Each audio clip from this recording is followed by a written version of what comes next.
All right, here we are back again with another New Scott Shoot interview. Back with maritime wrestling legend Wildman Gary Williams. It's been about 7 years since the last one of these we've did. How have you been? Good, really good, thanks. How have you been? Good. Yeah, 7 years. Yeah, it was like January 2006, Wow. I think. Wow, time flies, man. Yeah. I didn't think it was that long. Yeah, I didn't either. Until I went and watched the last part of the interview to see where I left off, and I'm like, that was the last thing we talked about. That's back when I was healthy. Yeah. In my prime. Since our last shoot, you closed down your wrestling school. Mm-hmm. Could you tell us some of the experience you had training your students there? What was it like to teach them? The experience was actually, I didn't really know what to expect because, obviously I'd never done it before, but once I started doing it, everything flowed, everything was good. It was a great experience, but what really caught me by surprise is the first time I had some of my students, have their first match, and I'm sitting back there just watching them. It's an overwhelming feeling, and I just really couldn't explain it. It almost felt like I was actually more excited to watch my students' first matches than I was, having my first match. It was crazy, but it was an incredible feeling, and just that alone just really made everything worth it. And of course, getting guys trained properly was definitely one of the main factors that got me doing it, because back then the backyard wrestling stuff was at an all-time high, which you don't hear too much about anymore, thank God. Yeah. No offense to backyard wrestlers, but fuck you. Who do you think was the best student, talent-wise, to come from your school? You had a lot of guys. Jeff Young. Yeah. No questions asked. Jeff Young. Jeff was a complete natural, obviously. I mean, I asked him probably a dozen times throughout the training. I was like, "You sure you never got trained before?" Like, he just got it. It just came natural to him.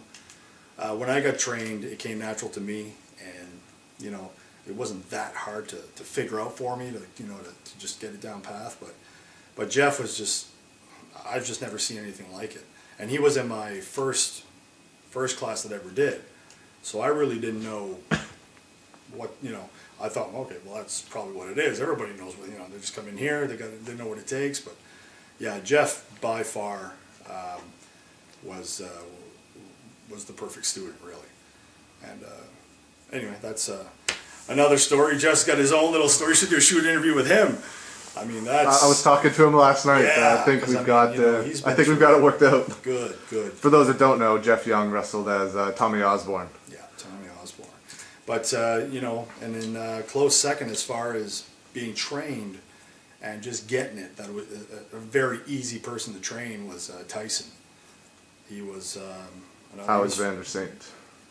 Yep, Alexander Saint. I mean, he got it. Same thing, he just kind of sucked everything in. You just kind of took it all in, and then when it came time to do it, he just got it. He just very easy to train. Yeah, he's one guy that I've noticed over the last 3 years probably. He's improved more than anybody leaps and bounds. Like, really? If you watch his matches from like when I first started taping them in 2009 or 2010 to now, it's just unbelievable the stuff he's improved on. The last time I would have seen him wrestle would have been I think it was on a Newbury show, which would have been probably a year ago.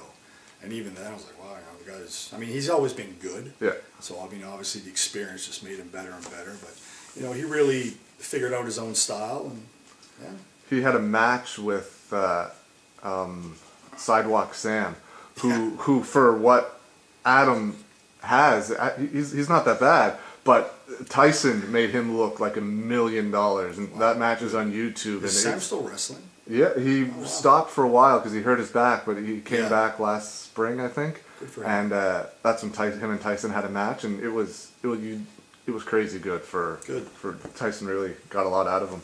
That's good to hear. Before you closed your school, Tony Armstrong was doing a lot of the training there. Why did you decide to let him train people out of anyone you had to choose from?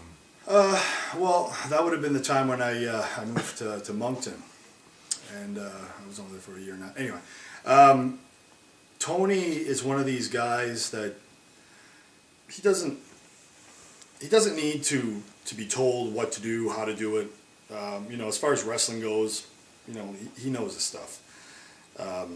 And I watched him when he came out to Wildman Academy just to help me out, just do training and stuff. And every time he came, I just kind of, took a seat in your favorite chair, or I just sat in the corner. The one that tipped over on everyone else? Yeah, because I come in and, I get the guys to warm up, sit-ups, push-ups, standing squats. But Tony would come in there and just, all right, guys, off they go. They'd run around the block. And so, for me, it was a no-brainer. I need somebody to take care of the school, and I know it's going to be done properly. So Tony was hands down my, didn't even have to pick him. He offered, and I was like, it's all yours.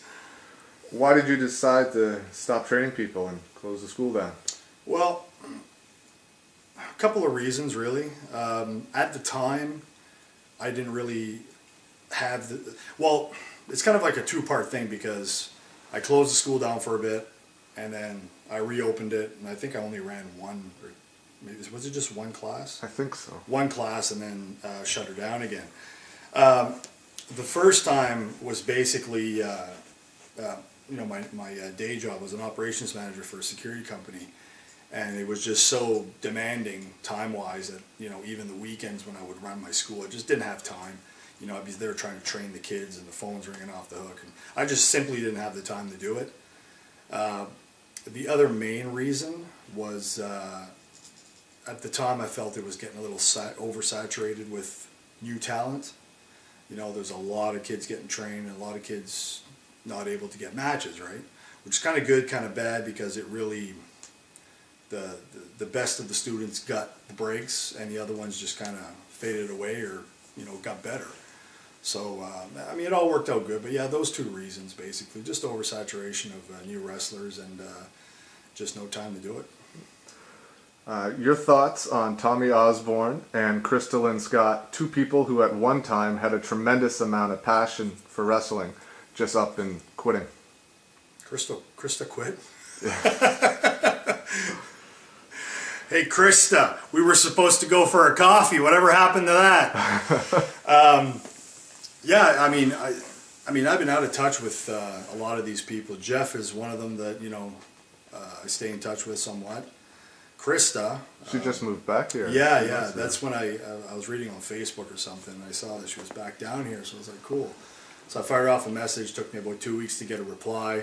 And but yeah, we'll hook up soon. But no, I had no idea that she... Yeah, she hasn't wrestled in 2 years or so. Really? Interesting. Probably, yeah. It's too bad. She's a good talent.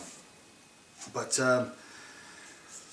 Jeff obviously, when we were filming the Wrestling Realities, when he did his, his kind of retirement thing, I 100% respected, I respected his decision on doing it, because it was, for him, it was for the right reasons. It wasn't just, it wasn't like a petty thing where it's like, oh, I'm not good, or blah, blah, blah.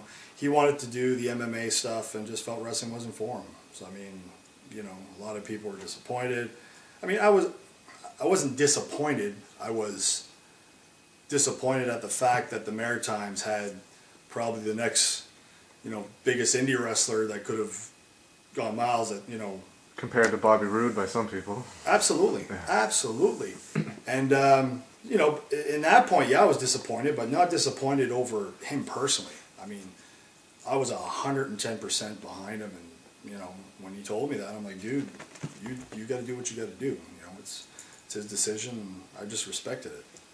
As far as Krista goes, since I just found out now. Sorry, Krista. Yeah. I don't know the reason, so I can't really comment on it.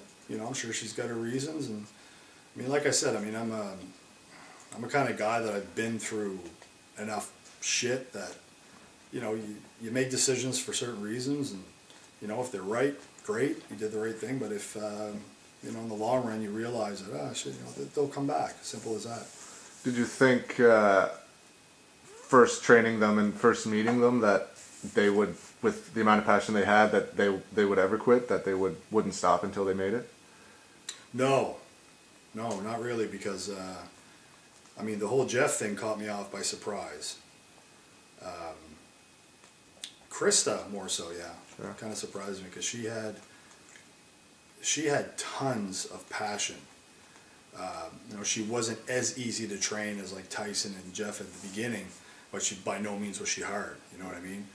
She caught on, you know, and once she got the groove going in the training, you know, it was all downhill from there. She was just doing great, and her first matches were incredible, really.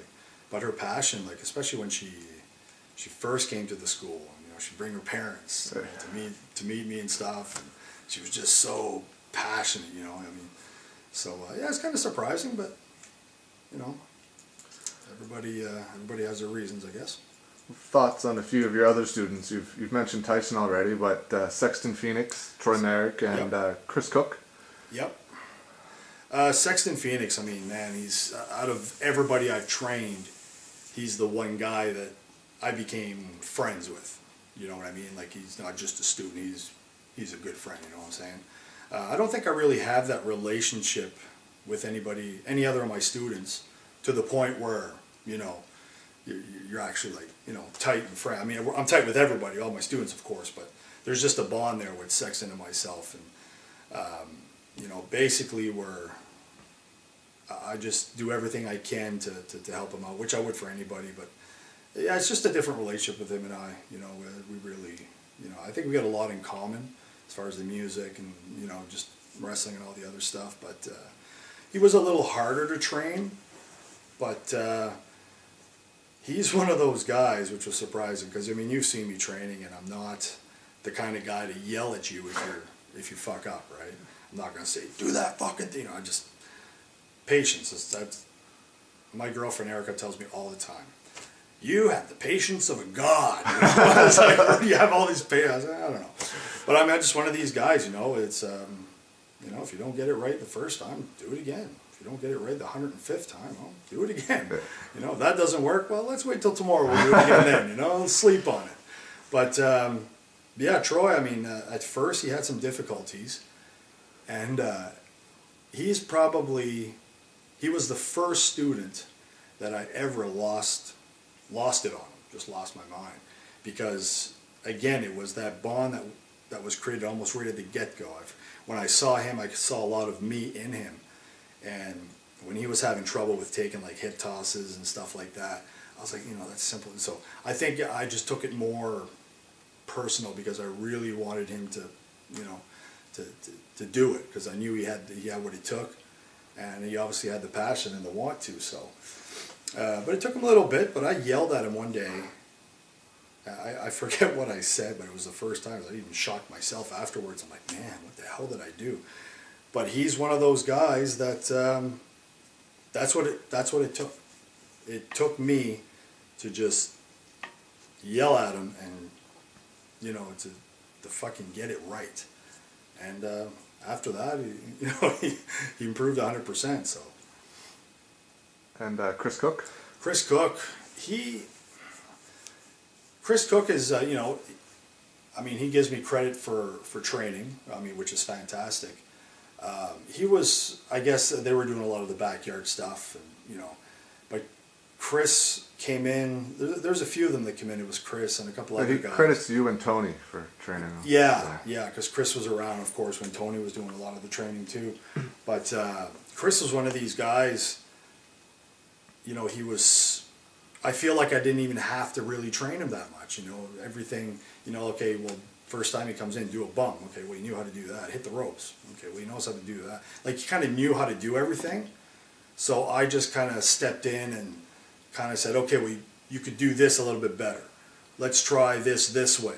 You know, like, it was more like a polishing and, you know, just a little bit of extra training that he needed. So, I mean, I'm grateful to take credit for Chris, because I mean, he's phenomenal. Yeah. I mean, the guy is, I mean, he's another one. I mean, because I didn't train him right from scratch, I never mentioned his name at the beginning, but with Jeff and Tyson, but man, he's at his size. He's a big kid. Like 6'3", 6'4", and he's like 300 some pounds, and he moves around in there like he's 5'5", you know. So, I mean, the guy's incredibly talented, and I think still incredibly young. He's like 23 or 24. I'm the only one getting old. I don't know how that works. Yeah. Who was your hardest student to train? Wow. If you had to pick one. I've worked hard on trying to forget those people. Well, the last class, first thing that comes to mind is the freshest in my mind. The last class that I did, which was about 2 years ago, I guess, 3 years ago, I don't know. There was a few guys in there that usually you had like 1 or 2 people in a class. You know, I usually, on average, I had five, six students at a time. Usually had 1 or 2, maybe 3 that, you know, would kind of fall behind. But this group that I had here, who was it? That was Keith Morrison. It was Storm. Who was God? I can't even remember. I'll ask your fish over there. They can probably remember. We had Storm. We had Keith. Help me out here, you know everything. I wasn't there. That was probably the only class I didn't see. Yeah, exactly. I have every other class on film except. But anyway, sorry if whoever I'm forgetting. You guys know me, so my brain doesn't work. But it seems like these guys had a harder time. It just so happened that I think, you know, they were all slow learners, which, you know, it's not a bad thing. I mean, you know, everybody can't be good at everything, you know. But yeah, it just seemed like that whole group, you know, it was just a hard time to train them, because usually 3-4 months, and you know, you're good to go, right? You're trained, and 3-4 months, I felt like I was maybe a month into it. So it was just a slow process. Now, mind you, I will also take. I'm not going to sit there and blame them all the time, but my head wasn't in it that last training thing I did a couple of years ago. It just, I don't know what it was. I mean, I got back into it, and I think my heart wasn't into it. So, Ryan Dodge. He was one of the other guys. Okay. How must I forget Ryan fucking Dodge? Sorry, Ryan. Yeah. You know, I mean, they all went their own ways. Like, I mean, Storm, I think, Storm McDonald especially, extremely intelligent man. He's knowledgeable in, you know, a lot of things. We actually have quite a bit in common, him and I. And, I mean, he was, you know, had a hard time getting it in wrestling. But I think, you know, I mean, he can correct me if I'm wrong, but I think his position in wrestling is the behind the scenes. You know, a couple of times he did, didn't really book, but was helping out Chuck with doing, I think it was a tour that Raven was down and stuff. And, you know, he was just helping out, doing stuff, you know, a little bit of creative ideas. And I mean, I thought he was good at that kind of stuff. I think a lot of people didn't respect him for doing that, because the simple fact that, you know, he was kind of new to the business and stuff. But I mean, Vince is hiring soap opera fucking writers, so I mean, you know, I just think Storm McDonald, he gets it. He gets the business. Yes, of course, he needs to be involved more to get more experience. But if there's a position that came for him, like I said, creatively or behind the scenes or whatever, I think that's the spot for him. I mean, same as Keith. I mean, I think he's a great manager. Yeah. You know, anything to that, because he's obviously an entertainer. He's got a good look. He's just not good in the ring.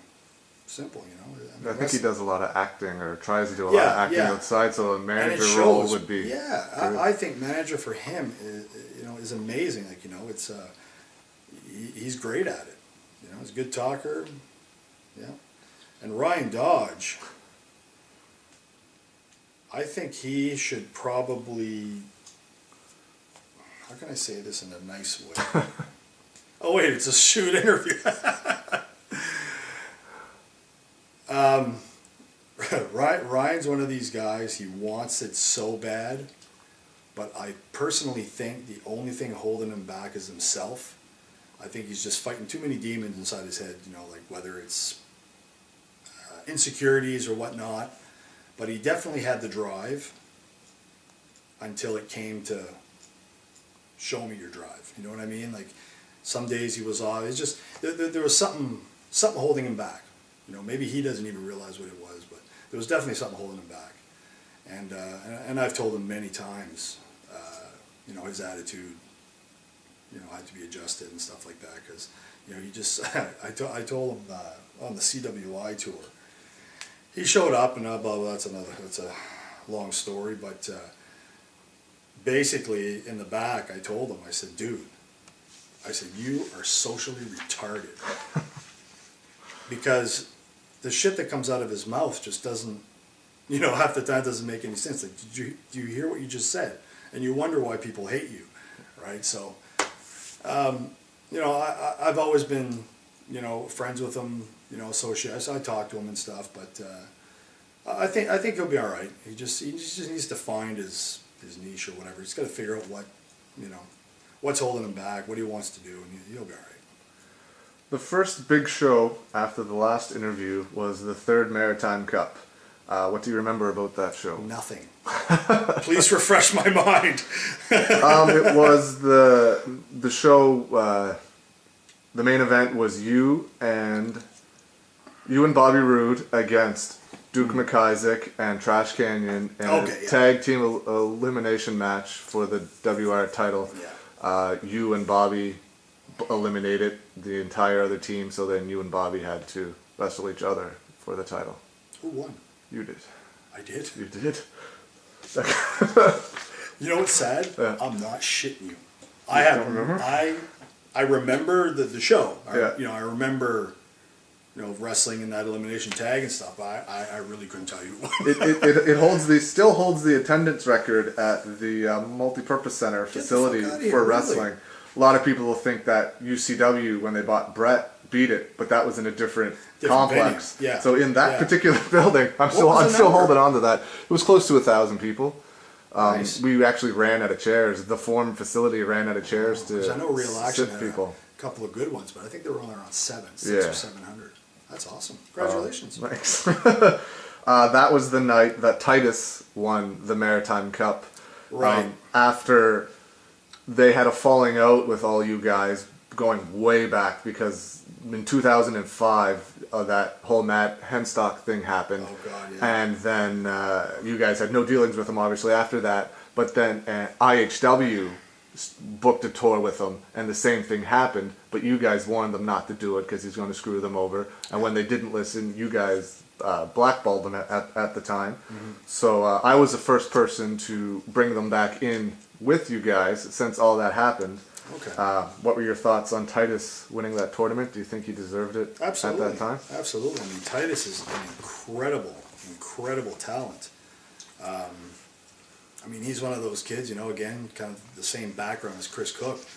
You know, him and Julian and these guys were doing the backyard wrestling thing, and then, you know, did the right thing. They decided to get properly trained, you know, so they did. They went forth, and, I mean, both Titus and Julian are just, I think, phenomenal workers. But yeah, I definitely feel that Titus, you know, he definitely deserved it. You became the first wrestling reality champion at that show, pinning former TNA champion Bobby Roode. Yeah. What do you remember about that match? I'm still waiting for my paycheck. To be honest with you, I don't even remember the finish. It was a roll-up. We did a bunch of he's kind of coming. You did the fish out of water spot. You should have showed me this match. I'll go get it. But I remember doing all that stuff. I'm thinking, oh my God, Bobby! I said I can't do this shit because he was calling the match, obviously. Yeah. It's I don't remember much of it, but now that you say that, because we did the fish out of the water and all that stuff. So during that match, the special guest referee was Buddy Lane. He made a pretty big error in that match. After you hit Duke McIsaac with the wild driver, he just counted to 2 a bunch of times and stopped. Yeah, that I remember. Essentially giving Duke an 18 count off the wild driver. What are your thoughts on that? Well, I mean, at the time, it was, of course you get heated up. It's you're doing a big show like that, and everybody's pumped up, and of course you want it to, go flawless, but nothing ever goes perfect. But I mean, like anything else, whether it's Buddy Lane or whether it's, a referee that's reffing for the first time, I mean, shit's gonna happen. I mean, I obviously don't hold it against them. It was just a screw up. I mean, I'd be a complete hypocrite if I'd sit there and say, "Oh, you don't fucking." Man, I was the king of blowing spots for a few years. I was crowned the champion of that one. But I mean, it just happened. It sucked.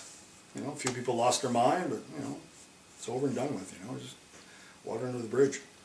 There was a second show run that summer in which you wrestled Titus for the WR title.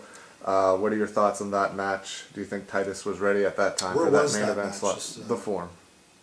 That was this night that at the end of that match, the Cardinal Sinners ran in and hung you over the top rope Sarah with a noose.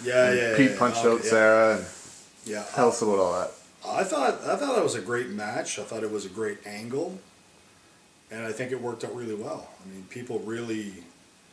I specifically remember like when they did the whole hang thing. I think that was Mike Hughes' idea. Yeah. But yeah, it was.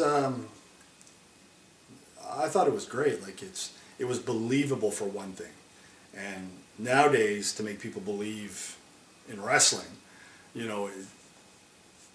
it's you really got to outdo yourself because people just everybody knows of course that it's it's not real. It's choreographed, blah blah blah. But yeah, I was very happy with that match. Titus did fantastic. And, again, whether that's part of the question or not, he definitely deserved to be there. Definitely. I mean, Titus kind of, in my opinion, Titus went from, okay, here's a crew of the new guys, the new bloods kind of thing, and then Titus kind of stepped up where, he became, one of us, not to sound arrogant or anything, but he just, he stepped up with the big boys. And, yeah, he's definitely deserving of everything he's got.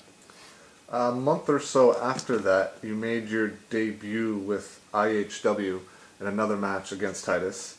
How did you get involved with them, and what are your thoughts on how they run their show compared to others you've worked for? That was 2005, was it? 2006?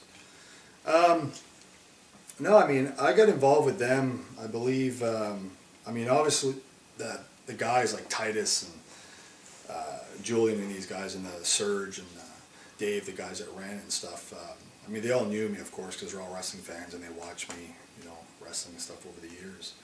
But yeah, they just contacted me and, wanted to be part of it. And I was more than happy to be part of it. I mean, first of all, it's in my hometown, right, in Moncton. And, it's always good to work for, at the time it was a newer promotion.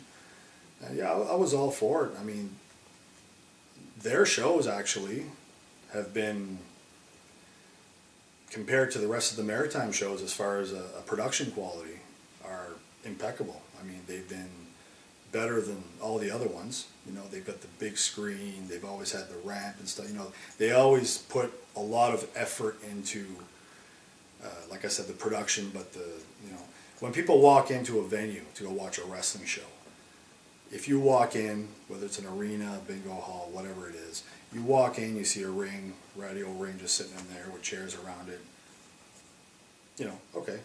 The show might be dynamite, the show might be a fucking 12 out of 10, but if you can walk into a venue and you walk in, you're like, whoa, nice ring set up, nice barricade, you've got your curtain, your big screen with stuff. All of a sudden, the fans walk in and you've got them already. Like they're already captivated. Like, wow, look at this. They're excited to see the show. Yeah. Where there's no setup on the production side, then I think the wrestlers really have to work harder. Yeah. They have to go in there and prove that, hey, this is going to be a good show. But again, I think I've always thought that having that bigger production When the people walk in, they have to be impressed. Same as a wrestler walking out of a curtain. You know, the wrestler's got to grab that person's attention right away. You can't go in the ring and try to get people's attention. As soon as you break that curtain, people are like, whoa, you know, they want to know about this guy. Same with the venue and the promote. You got to walk into the venue and be like, wow, this is cool. Yeah. Right, the lights and the music. So, but yeah, I think they've done outstanding. I think they've done great. Yeah, even WWE has done that now with their house shows. They've added the lights and the lasers and stuff because they're having a hard time selling tickets these days, and they're trying to do everything. Exactly. And I was going to make a comparison to that where I was going to say it's like going to a house show compared to a TV taping with WWE. I mean, you know, you walk into a house show, and the last house show I've been to, probably when I was wrestling a couple house shows with WWE, it was, you know, you walk in and it's just a ring. That's all it is. It's just a ring. You know, no fancy barricades, no big screen, no pyro, no nothing. Just wrestlers come out, they walk the half a mile like the rest of us do. So, but then when you walk into a TV taping again, you know, you just. Yeah. But I could see why Vince would definitely put a bit of effort into. Yeah, they just started that. Yeah, recently. I mean, you have to. You have to, because I know the house shows attendances were. Yeah. You only had a couple of matches with IHW. How come you never had more? Excuse me. I'm not sure. I mean, I did a few shows. I was on a one show a year contract, I think, without realizing. It seems like, you know, for the few years I've been one, two. I'm not sure why that is. I didn't pursue it, you know, to try to get any shows. And, you know, they always had interest, as, you know, except for the last, like, 2-3 years, I guess. I haven't really had much doesn't seem like they've had any interest in having me there. I mean, which is fine. But yeah, it's just, it is what it is. I really don't know if there was a reason behind it. But, you know, I did a few shows with them. I got no heat. Everything's good.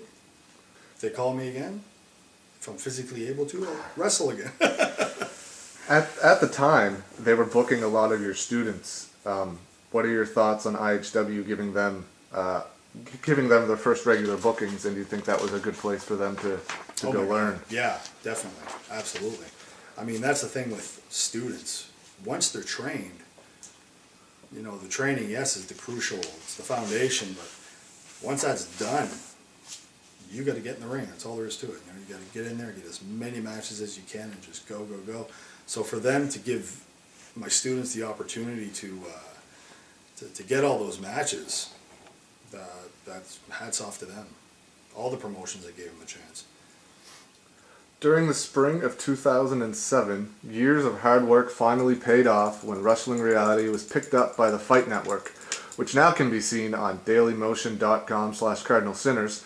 What was your first reaction when you heard the news? And that can also be seen in about 60 countries across the world, and I still don't make a fucking dime off of it. It's actually, Cardinal Sinners was the #1 rated show in Sweden about a year ago. Wow. Jersey Shore was #2. Are you fucking kidding me? No. You guys beat Snooki. Oh, that's incredible. Yeah, that's funny. It's a little fact that I had no idea. Yeah, in your face, Snooki. Who's that other guy? That fucking tanning fucking guy? I don't know. Yeah, I was in LA one time and somebody thought I was a situation. Yeah, that's what I had no idea who he was. I had to go look him up. I'm like, I don't know if this is an insult or or a compliment. Situation that's a person. Yeah, yeah. Well, that's what I'm saying. Like, I mean, we were all excited. The wrestlers in the show, the production team, you know, Greg Hemmings, his whole crew, Hemmings House Pictures. Everybody was so excited about this project, and you know, it seemed like it was taking off. You know, obviously the first I guess taste of this is going to work was when Fight Network picked us up, put them on their programming, and you know, they flew us out there. You know, treated us like the stars that we weren't, but you know, they were phenomenal. I mean, you know, they brought us up there. Everything was, you know, paid. The limos, the, you know, take us out afterwards. You know, the guy, I forgot his name. Man, I feel bad for forgetting his name. But the guy who picked us up at the airport and stuff. I mean, man, that guy just treat us like gold. You know, like the whole Fight Network team. They couldn't have been any nicer. They treated us like we were royalty. It was incredible. And so, of course, we were all on a high horse. We were like, man, this is great. You know, this is going to happen. This, you know, interviews. We're on TSN Off the Record. We're on all these, you know, these big Canadian. You know, we're actually following Chris Jericho around because he was promoting his book at the time. So every venue we'd go to, like, oh, we got to go to, you know, CTV. We got to go here. It's like, oh, hey, Chris, it's Chris Jericho again promoting his book. We're all must have had the same manager or something. But yeah, it was it was incredible.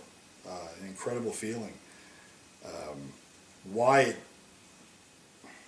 I can't even say why didn't it take off, because in a sense it did. You know, it did really well. The reason why it doesn't air out here anymore, I think, is just the lack of anybody pushing it. You know, like anything else, if you're not going to put it on TV, nobody's going to see it. But I really think Wrestling Reality, that was my favorite between the two, Wrestling Reality and Cardinal Sinners. The Wrestling Reality series, the original, I think if that was given a chance on whatever TV, Discovery or any other, I think it would have been a big success. How much were you involved with the promotion of the show, the booking, the creative end? What all did you do on Wrestling Reality? On the Wrestling Reality, I mean, myself, Peter Smith, Rick Doyle, and Duke McKay, or no, that was the Wrestling with Reality, where Duke was involved. But anyway, myself, Rick Doyle, and Pete really put in a lot of effort. You know, I think we all put in equally as much, except for myself, where I didn't have the finances to put in. Because I know Rick and Pete had a little bit of money they could throw in there. But I mean, man, it was really, we became promoters is what happened, you know, because I remember, I forget how it went, but Pete looked at me once and I was going on about, oh, I never want to be a promoter. He goes, well, guess what? You're a fucking promoter right now. You've been for the, you know, I never realized, like, oh yeah, shit, because, you know, we booked the towns, we pretty much did everything, you know, everybody had their own little things to do. You know, there's obviously things, because they were more, Peter and Rick really had the most to do with it, aside from, you know, the Hemmings House Pictures. You know, they were executive producers and stuff where I wasn't. So they had a ton more responsibility than I did. So, but yeah, there was a lot of high stress levels at that time. You know, it was just a lot of work, a lot of fucking work. And I can't even imagine Pete and Rick, because these two, they had more stress and more workload than I did. But you know, I just, you know, I know I booked. I remember booking Sussex for some reason. That was one of the towns I contacted. There was a couple connections I had, so I booked a couple towns. I helped a bit of talent, you know, get on the show, of course. As far as creative goes, I mean, Wrestling Reality, I mean, you watch reality shows today, well, there's nothing real about them. You know, they're mostly staged. Wrestling Reality, the good thing about that one, about that show, was nothing was staged. There was only a couple of things that were staged, but they were just basically a reenactment of something that had already happened. Like, there was no make-believe. It was like, you know, it was just maybe 3 things that we kind of said, man, we got to try to put this in. But everything was a shoot. Like, it was just cameras following us 24/7, and boom. I mean, these guys had like 300 plus hours of footage to chop up in 22-minute segments or whatever. Yeah. I mean, man, like these guys like Andrew McCormick and just all these guys. I don't know how they did it, but that's their job. But yeah, it was a lot of work, but it was very, very rewarding. I mean, I think it was all worth it, and I'd do it all over again. During the filming of Wrestling Reality, you seemed to have a bit of a breakthrough, realizing how much talent you had, and that you may have wasted it over the years by not giving 100%. What are your thoughts on that now, and where do you think you would have ended up if you gave 100% from the start? Oh man, that's a good question. I gave it 100% in my earlier years, you know, from 97 when I broke into wrestling. And I would say, you know, that dream, that sparkle was there right up till about 2000, I'd say about 2003, 2004. I mean, even, if I can remember, even 2005, there was still, you know, like, I was still doing this because, you know, I can still go places. So, excuse me,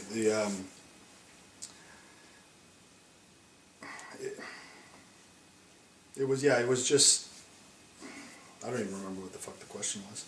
But, yeah, but where do you think you would have ended up if you gave 100%? And what are your thoughts on not? Well, that's hard to say because it didn't happen. I'm a big believer in everything happens for a reason. You know, I mean, we could do another whole interview for about 3 hours about all the could have beens and should have beens, but my career has been, and I'm not going to sit here and grope about it because I'm not bitter about any of it at all. But I've been at the right places at the wrong time so many times in my career, and it was just so many letdowns. And you just, you know, instead of sitting there and, you know, drowning myself in alcohol and pills, you know, you got to look at you just got to look on the bright side and think, okay, well, and my thing was everything happens for a reason. So, you know, if I would have gave it 100, you know, I did give it 100%, but after 2005, I didn't, obviously, or 2004, whatever it was. No, I didn't give it my 110%, but, you know, if you don't got it in you to do it, you know, it's just not going to happen. So it's kind of a hard question for me to answer, you know, what would have happened, because it didn't. Your thoughts on how the Fight Network treated you guys after the show had aired? Did you hear anything from them? When did you find out it wasn't going to be picked up for season 2? And did they give you a reason why? See, at that point, I was kind of out of the loop as far as the business side of things. You know, we took Wrestling Reality as far as my partnership or, you know, my business in it. We did the tour, but after the tour was done, you know, after the whole, you know, being flown up to Toronto, do the whole Fight Network thing like I was just talking about, you know, I just kind of didn't really take a step back, but I mean, my job was done. You know, I'm a character in the show. I'm one of the wrestlers, right? So after we did what we did on the first thing, I was just one of the wrestlers, so I really didn't hear much about the business side because it wasn't any of my business, really. You know, because Pete and Rick, like I said, they were business partners, you know, financially. So I just kind of sat on the boat and rode away and see what happened. What was it like being back on the road with guys that you had traveled with in the past, such as Mike Hughes and Peter Smith again? Was it the same as the old Real Action Wrestling days, or was it different? For the first... for the Wrestling Reality. Yeah. Oh, it was great. It was great. I mean, there's not a past wrestling story that are my favorites or my craziest in my mind that doesn't involve myself, Peter Smith, and Mike Hughes. I mean, the three of us, you know, we all started, you know, it's kind of, I started in 97, and Pete started in 98, and Mike started in 99, I believe. Legends Tour. Yeah. I think it was the way it went. But, yeah, you know, like, we were kind of we were definitely the last group, I would say that was like the last of the old school. So, I mean, we always had, you know, a good bond, the three of us, and it was great to be back on the road with them. It always is. Your thoughts on James Mason? James Mason, wow, he's outstanding, amazing talent. I mean, he was only down here for James Mason was only down here for, I mean, what, a week. And I'll tell you, I learned a lot from him with his different style of wrestling and stuff. I mean, I'd heard Peter talk about him, Peter Smith talk about James Mason this and James Mason that. And I completely understood why. I mean, the guy is just a stand-up guy, and I've never seen anybody so serious about the business, I guess. So like, you know, like kind of like what wrestling used to be years ago, where it was like, you know, the big kayfabe, and you know, but it was nice to see that, to see somebody with that kind of passion, not in a loving wrestling passion, but in that, you know, wrestling, he's just got a hold of it and just grasps it. It's amazing, but he's just an outstanding talent, incredible worker. What was it like traveling with a group of younger wrestlers that you've never traveled with before? Guys like Sidewinder, Titus, Julian Young, and even some of your students. Well, if you've watched the Wrestling Reality series, you could see that I was kind of like the babysitter / mother hen in the thing, and I think that kind of came about because, you know, a good majority of the younger talent were my students, so I kind of had that obligation. It's just what I was used to. I was used to teaching them, and I was used to taking care of them. So, as far as the other guys go, you know, it was a younger crew, but I didn't really get too caught up into it.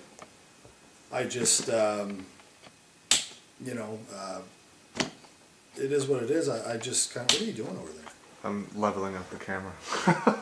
the tripod legs move. It tipped when I took the camera off. But yeah, I mean, you know, traveling with the younger guys wasn't really an issue. You know, if anything, it made for great TV. You know, obviously with the whole Sidewinder fiasco and stuff. I mean, and like I said earlier, you know, my students, it was just kind of second nature for me to just kind of, you know, take care of them, get them under my wing kind of thing. But I mean, I think it was a good mix. Definitely good for the show. Definitely aggravating for Peter Smith. But yeah, I mean, personally, I thought it was great. It's good to kind of have that mix, you know, the older guys, younger guys, and like I said, it makes for a better show. At some point in between reality shows, Mike, Peter, and Rick went to England. How come you didn't join them? England for... They wrestled. Oh, okay. I wasn't sure if you meant the shows. For the shows, like, I didn't know about that. Damn you, Peter Smith, Rick Doyle. That was Rick's first and only time, I think. Yeah, you know, it's funny.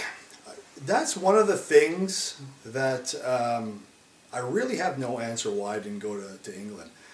Peter had offered, you know, to get me up there. I'd even sent, you know, I didn't physically talk to Brian Dixon, but, you know, basically it was up to me. If I wanted to go, I could go. Straight up. And you know what? In my whole wrestling career, that might be one of the things that I regret, is not going to England for the simple fact that, you know, just experience that that side of the wrestling lifestyle, you know, just to be in a different country, and you know, just experience the whole thing. Because I mean, I could sit there for days listening to anybody who's been to England about, you know, the stories about going up there. So yeah, that's probably the one thing I do regret, is not ever, you know, going to England, because the opportunities and the chances were there. I just didn't do it for whatever reason at the time. In September 2007, East Coast Pro Wrestling started back up in Cape Breton. Your first match back with them was a tag team match with your students. You teamed with Tommy Osborne against two of your other students, Sexton Phoenix, Troy Merrick, and Jamie Hamilton, Dave Jennings. Yeah. What were your thoughts on wrestling your students and the match you guys put on? As far as I remember, the match was actually pretty good. Yeah.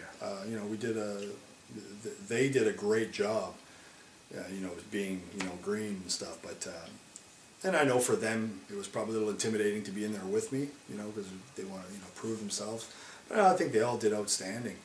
You know, Dave wasn't the biggest kid in the block by all any means, but I'll tell you, man, he put his he put his heart out on the line every time. Like, he just gave it his all. But no, all in all, I think it was a great experience. I mean, aside from watching my students' first matches, that would probably be the second, you know, great thing about being a teacher is being able to wrestle with your students, right? Yeah, I'd say it was a great experience. Were you aware that during that match that Tommy Osborne hurt his neck and went to the hospital after the show? Yeah, I was aware. I knew he had hurt himself when it happened, but of course, it's wrestling. You know, you always see people and they're like, "Oh fuck," you know, they're really hurt, but you know, we just kind of suck it up and keep going. I knew it was hurt, and after the match, you could tell. You know, and of course, Jeff is one of these guys. He's not gonna spill his heart out to you. You know, he could have a severed back sitting there just with his torso laying in a pool of blood, and he'd be like, "No, everything's cool, man. It's all right." So, yeah, we knew he was hurt, and I forget who went to the hospital. I hope it wasn't me, because if I do, I don't remember.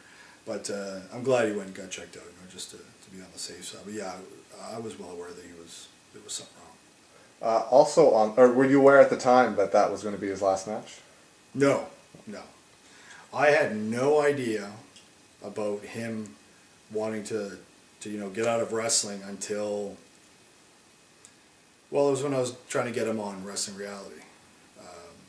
When I called him up and said, "Yeah, you know, I want you to be on the show, blah, blah, blah," and he didn't want to.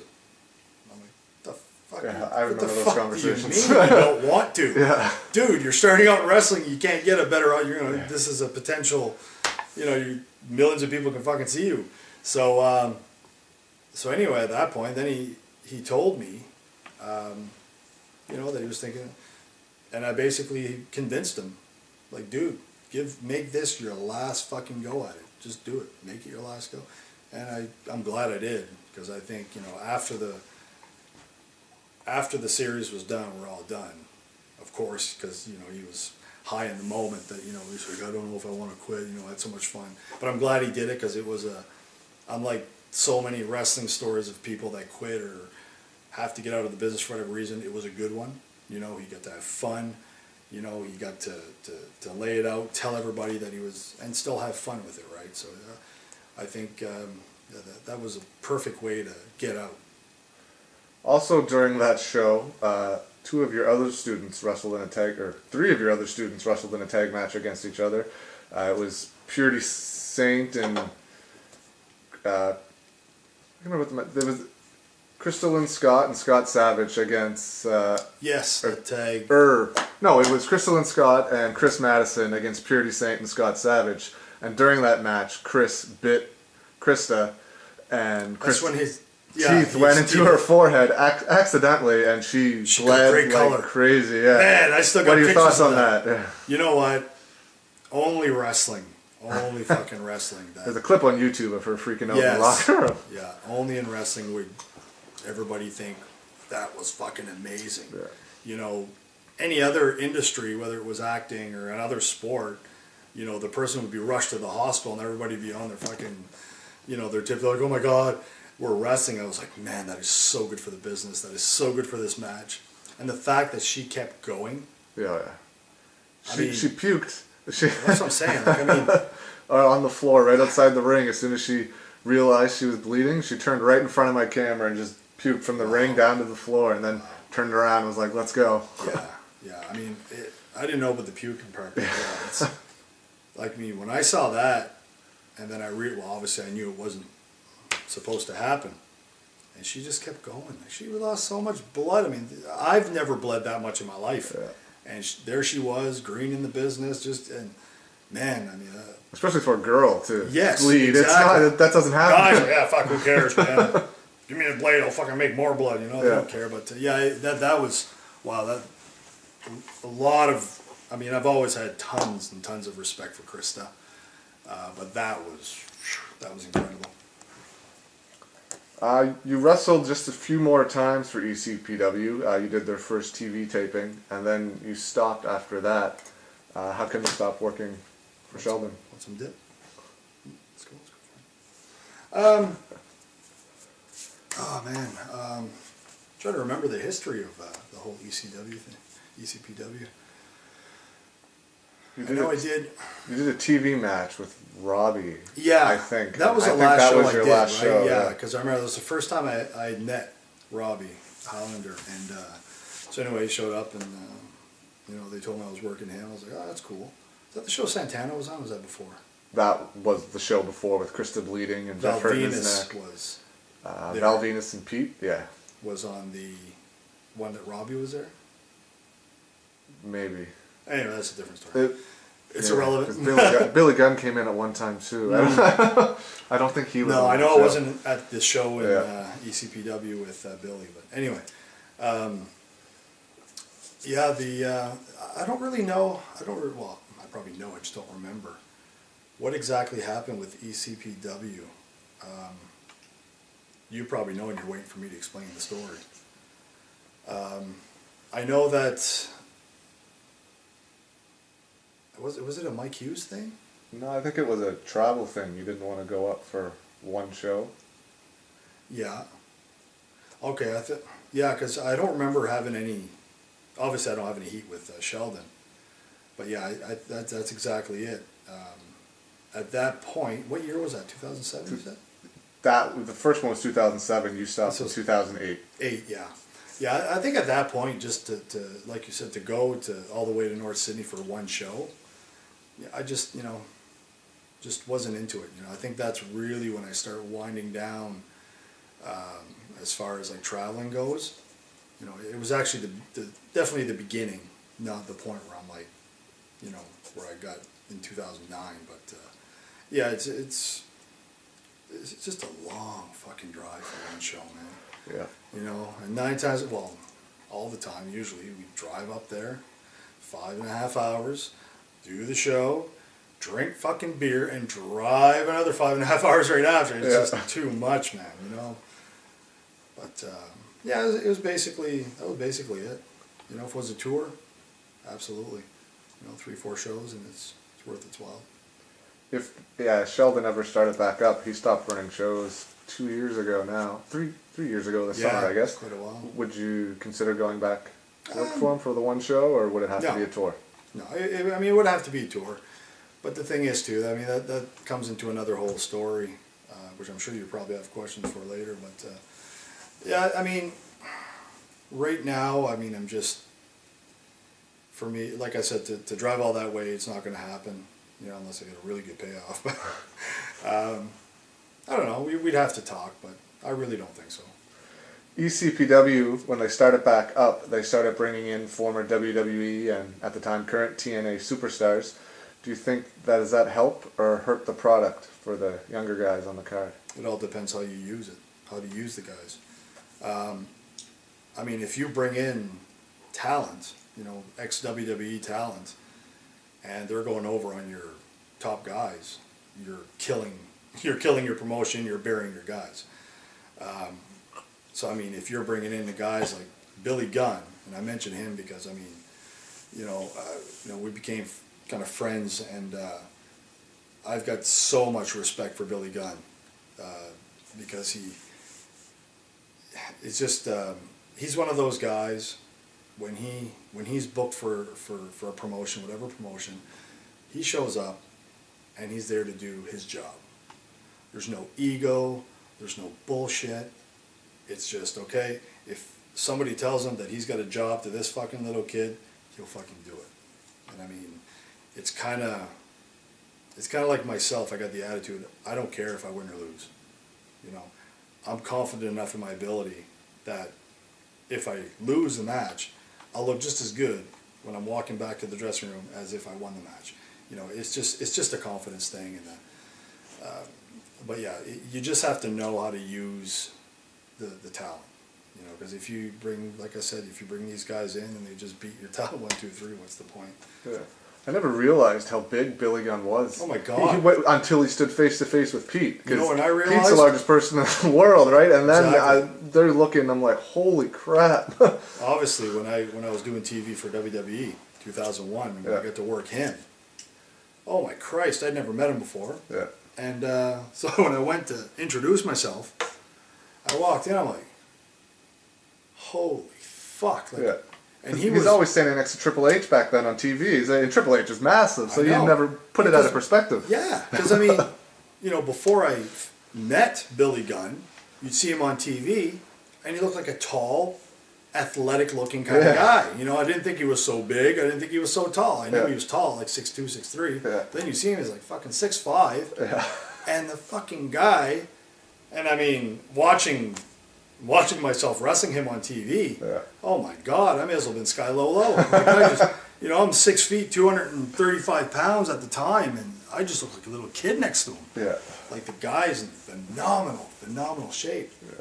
I mean, this is a little off topic, but I told Billy on the last the last tour that I did with him, I was like, Kip, I said, you've never been out of shape a fucking day in your whole career.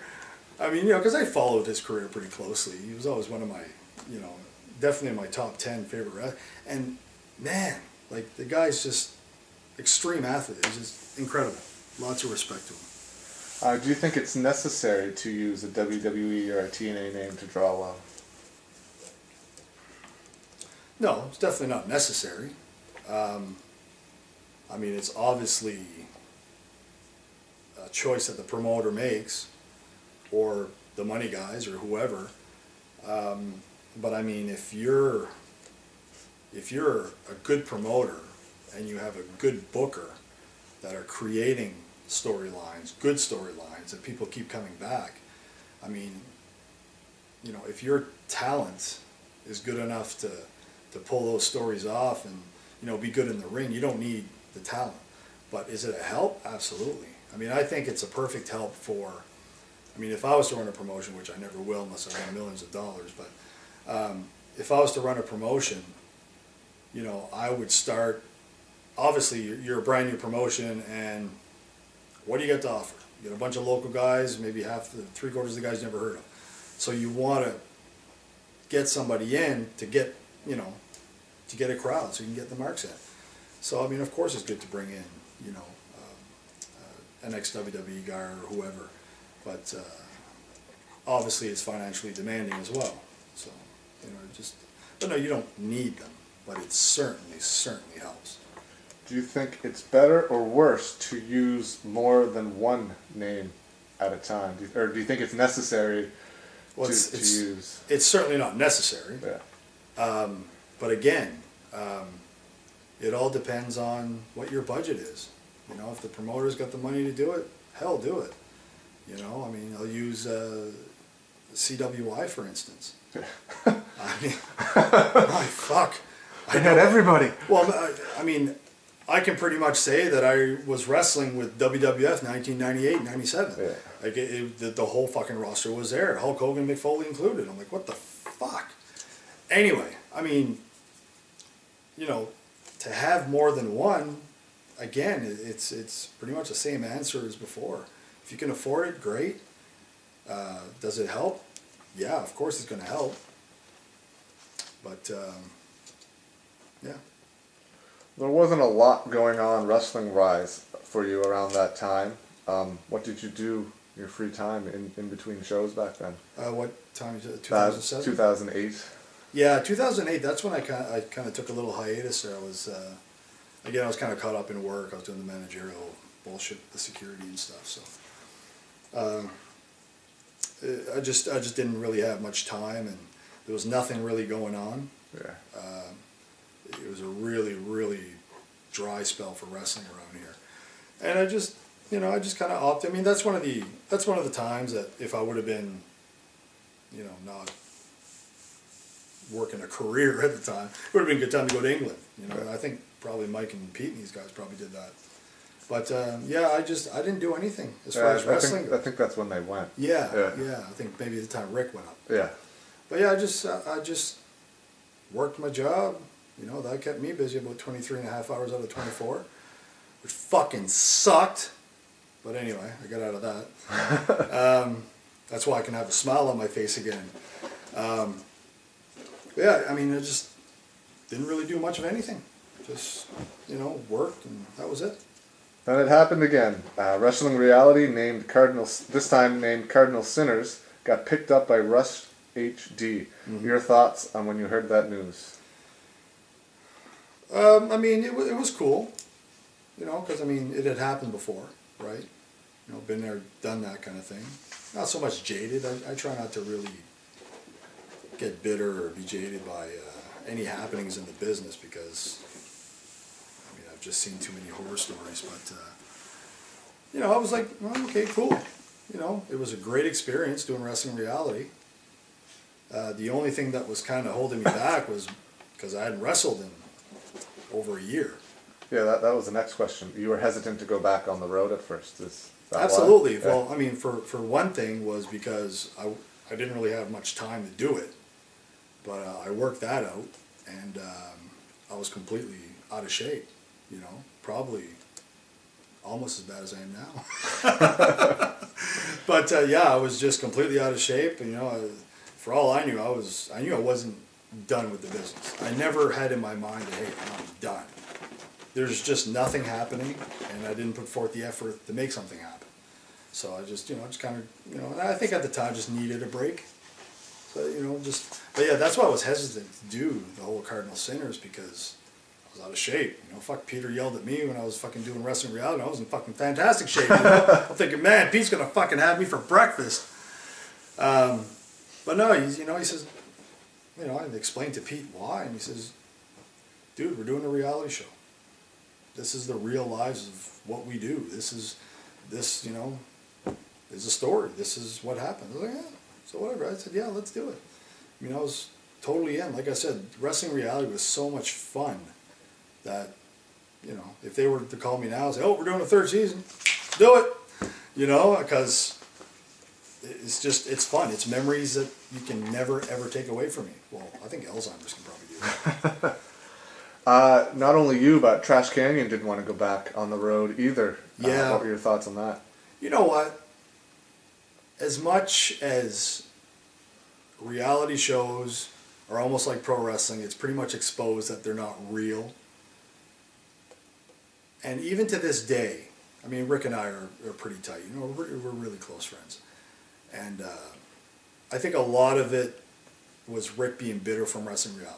I mean, I know it was, you know. And, you know, Rick's a business guy. Rick is not into wrestling to just have fun on a weekend. Rick is in there to make money. Yes, he you know, he loves it, loved it. I'm not sure where he stands right now with it, because with the whole MMA stuff, but he's got a fight coming up. Yes, he does. Yeah. I'll go check that out for sure. But I think Rick, you know, was just bitter, but I think a lot of it was played up for TV.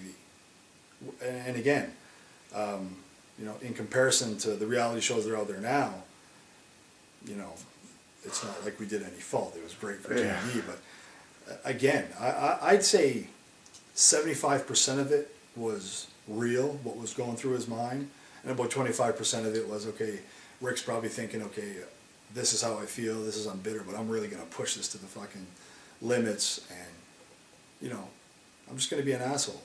I think a lot of us in that series, actually, including myself, were bitter from the first season. And I think Cardinal Sinners were kind of a way to relieve our stress from that first one. Because, I mean, you know, I wasn't myself on there. I was just, that was a weird time, weird period of my life, to be honest with you. Yeah, really fucked up time in my life, really. So I think that it definitely came across on Cardinal Sinners. And I think, it again, it made for a good story. Thoughts on the fallout between Peter Smith and Rick Doyle during that series? Wow, that was a lot of fucking yelling. And I know I brought this up a million times, but reality shows being not real, that whole fallout was 100% real. What you see on TV, unless fucking Rick and Pete were in a fucking private meeting somewhere and talked this, that was shoot. Like I know when Peter's pissed off. Yeah. I fucking too. I mean, it's not hard to tell because he's always pissed off. But no, I mean, I'm great friends with Peter and I'm great friends with Rick, and I know these guys to the level of this ain't no fucking work, man. This is a shoot. Like, these guys are fuck, and you could feel the tension. You knew what was going on. Yes, it was on Rick's behalf. It was built up a little bit, but I'll tell you, it's. I'm shocked that it never came to blows, and the only reason it didn't is because as much as Rick and Pete will always deny that they're too much alike, hence the reason why they clash a lot. Whether they like each other at the time or hate each other, they have a lot of respect for each other.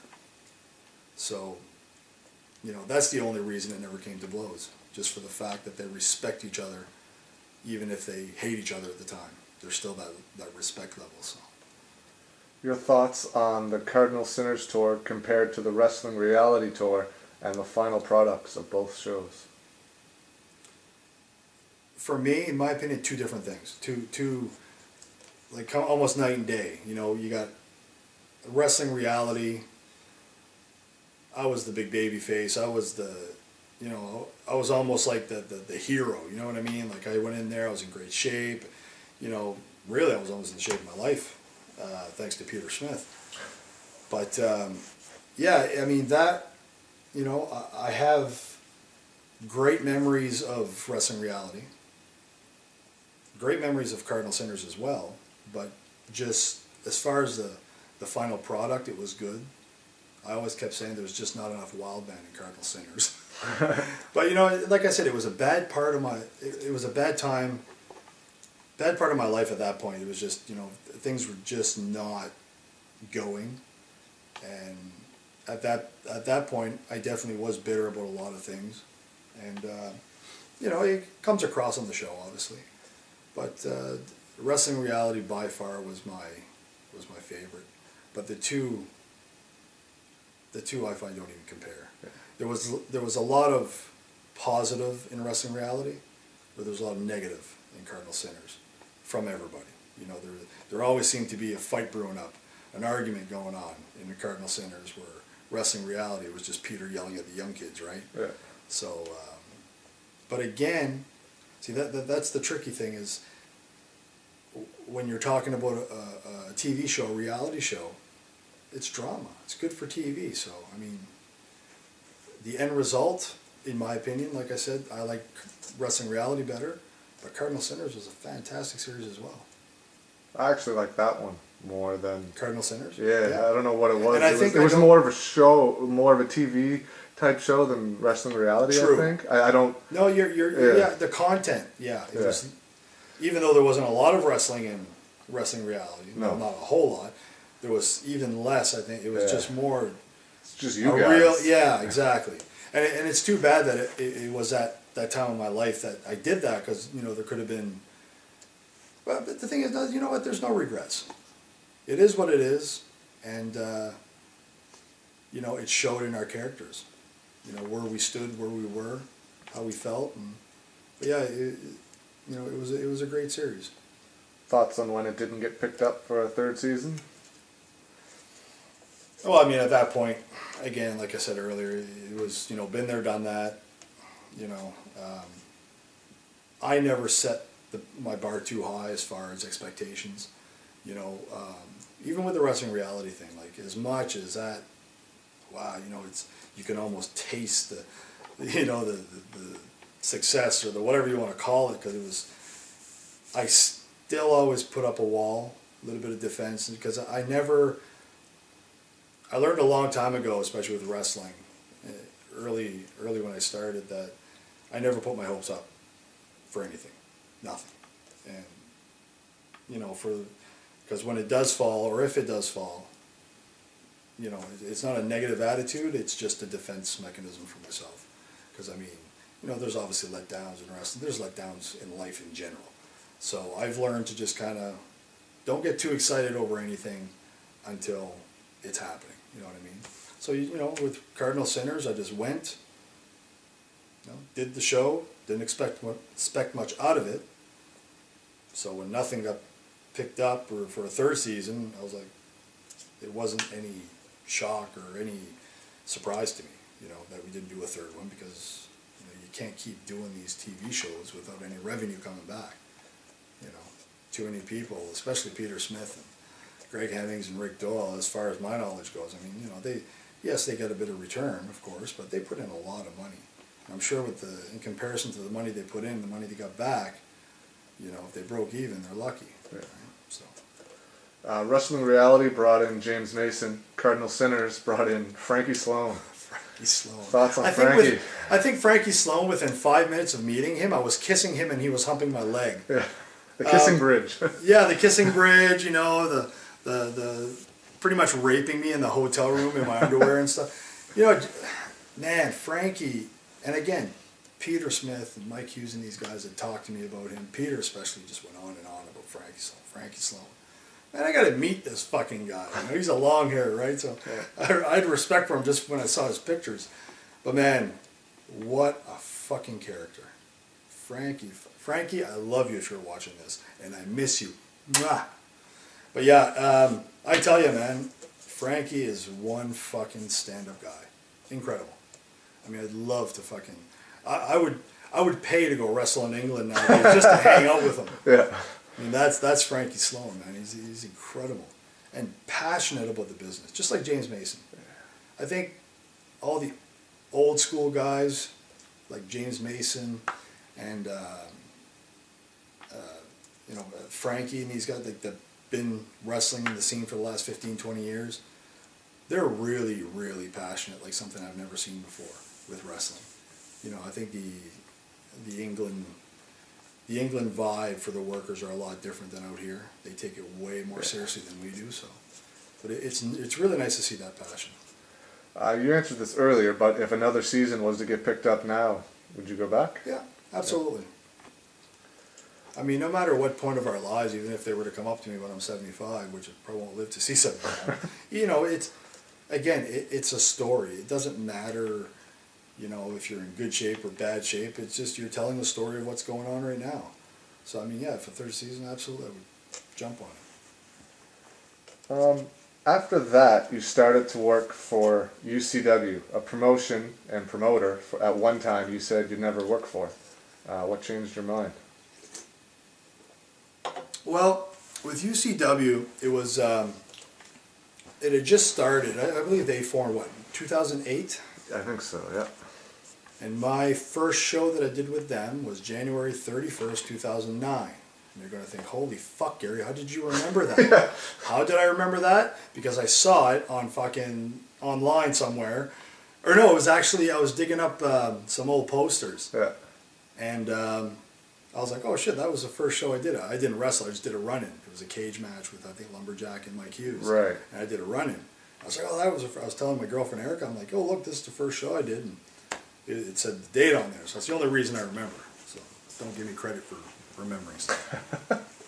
But yeah, anyway, the story with that was, before I actually worked for Chuck Martin, I quickly assumed that, you know, oh yeah, Chuck Martin, coming from mainstream. I was never a big fan of mainstream. You know, they've done good things. I'm not dissing mainstream at all. But I was just never part of that clique. Never, you know, I did a few shows and stuff, of course. And I just thought it was just an extension of it. I knew that they weren't, you know, collaborative. They weren't together or anything. But I just didn't know what to expect. And I just, you know, and of course this was at the time, it was that crappy time in my life. And I just had no interest in working for them because I just thought, nah, you know, what the fuck is this? Because I remember Chuck calling me. And I just avoid his calls. We kind of chuckle about that now. But, yeah, I just wanted nothing to do with it for whatever reason, you know. And then I think I forget what it was, if I was talking to somebody or if I looked it up on whatever it was. But then I saw the roster and I was like, Mike's there. And there's, you know, there's got some good talent there. And I was like, yeah. So anyway, I just decided, you know what, I'm gonna do this. You know, I was at that time, of course, probably feeling better and just wanted to get back into the swing of things. So, well, yeah, 2009, the beginning that, yeah, that would have been when I'm starting to get my shit together again. So, that's when I gave Chuck, you know, a chance, and I'm glad I did. Thoughts on the UCW roster compared to others you've worked for or worked with?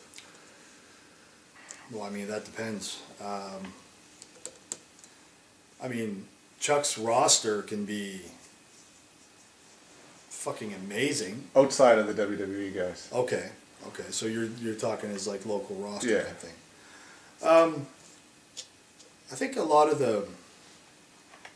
I mean, in all fairness, when I first walked into the locker room, there was good talent. Then there was people I didn't even know of. I knew there was some like, you know, backyard wrestlers and stuff, but at that point I kind of got over the whole backyard thing. Didn't really, it just wasn't worth my frustrations. But I'll admit that some of the guys, you know, Dave, Dave's one of them, Dynamite Dave. He's one of the guys, talking about Dynamite Dave Floyd, not Dynamite Dave the referee. But yeah, Dave was one of the guys that he was the booker at the time when I first got in UCW. And I'm like, I've been wrestling at that point for 13 years, whatever it was. And I'm like, I've never heard of this fucking guy. So I got this little fucking out-of-shape guy with fucking red spandex telling me what the finish is. Who the fuck is this guy? And, you know, I went and watched this match, and I wasn't impressed. I was like, so I didn't have any respect at all for Dave. And some of the other guys, you know, the guys that like Dylan, you know, little skinny. To me, it was just a little skinny kid, you know, jumping around the ring, you know, making wrestling look bad. And I was like, what the fuck, man? Like, why are they using these guys? And you know, that part of the roster, I was like, man, like, I just didn't get why Chuck was using them.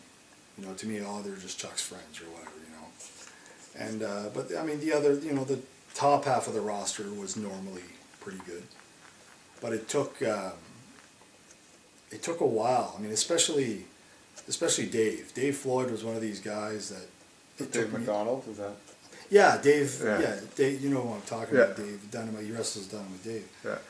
He's one of those guys, and I'm not a kind of guy that you have to earn my respect. I always give anybody I meet the benefit of the doubt that, you know, you're cool, whatever, and then from there go on. But he's one of those guys that I had zero respect for, and I was just like, you know, I wouldn't even give him the fucking time of day. Yeah. And but he's one of these guys that earned his respect from me. You know, like, I think it all started because it was about a year that I wrestled with UCW, and I probably never spoke 2 fucking words to Dave. Yeah. Tell me the finish. Yeah. I just made it clear that I wasn't a big fan of him. And people that know me well would be like, that's fucking odd. You know? I can be best friends with this fucking tin of chew, you know? But, yeah, I just, you know, he's a hard fucking working guy. You know, and I know why Chuck kept him around when he was the shits in the ring, because he did get a lot fucking better. He's the one who would go up and fucking nail posters on the fucking poles. He's the one that would, you know, work for hours upon hours trying to help out the promotion for us. I mean, Chuck would be stupid to get rid of him. And all Dave needed is to get in the ring with, you know, guys that knew what they were doing. Yeah. I had my first match with Dave. I couldn't believe it. Because I've seen a lot of his match prior to that, and I'm not giving myself credit for anything, but he listens, and if he's in there with somebody who knows what they're doing, he can have a great fucking match. Yeah. You know, and then later on he started working on his gimmick more, but I mean, I've got lots of respect for Dave now. And Dylan, he's a, you know, because I said stuff earlier about him, you know, that was my first impression. I see this little young kid, and you know me, I was always trashing the fucking skinny guys, right? I finally got over that, I think. And, you know, Dylan's another one, you know. He definitely has fucking a lot of demons that he's fighting in his head. I mean, you know, he hasn't had a glamorous life, let's put it that way. The kid's been through a lot of fucking shit. So, I mean, put in his shoes, I'd probably be the same. Anyway, make a long story short, Dylan's another one. Like, if you put aside his size, he's a fucking great little worker, man.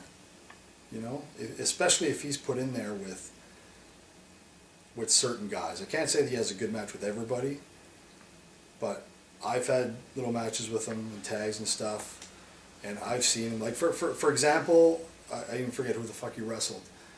The show that we had Bret Hart last year, he was the opening match. I think it might have been. I wasn't there. Anyway. Well, then we're never going to figure it out. Yeah. But I watched that match, the opening match, and I'll tell you, he tore the fucking house down. It was a fantastic match. And again, that was a point for me where I've always had like a soft spot in my heart for Dylan. Maybe because of the, you know, just a troubled kid growing up, I guess. A lot of bullshit. But, yeah, he really, you know, he proved right there that, wow, this guy can fucking work. If you can just get his ass in the fucking gym. Yeah. Stick some fucking needles in him or something. UCW brings in a lot of former WWE stars. The only difference with them is a lot of fans think UCW does it to cover up the fact that their regular roster isn't that good. What are your thoughts on that? Well, I mean, that's obviously,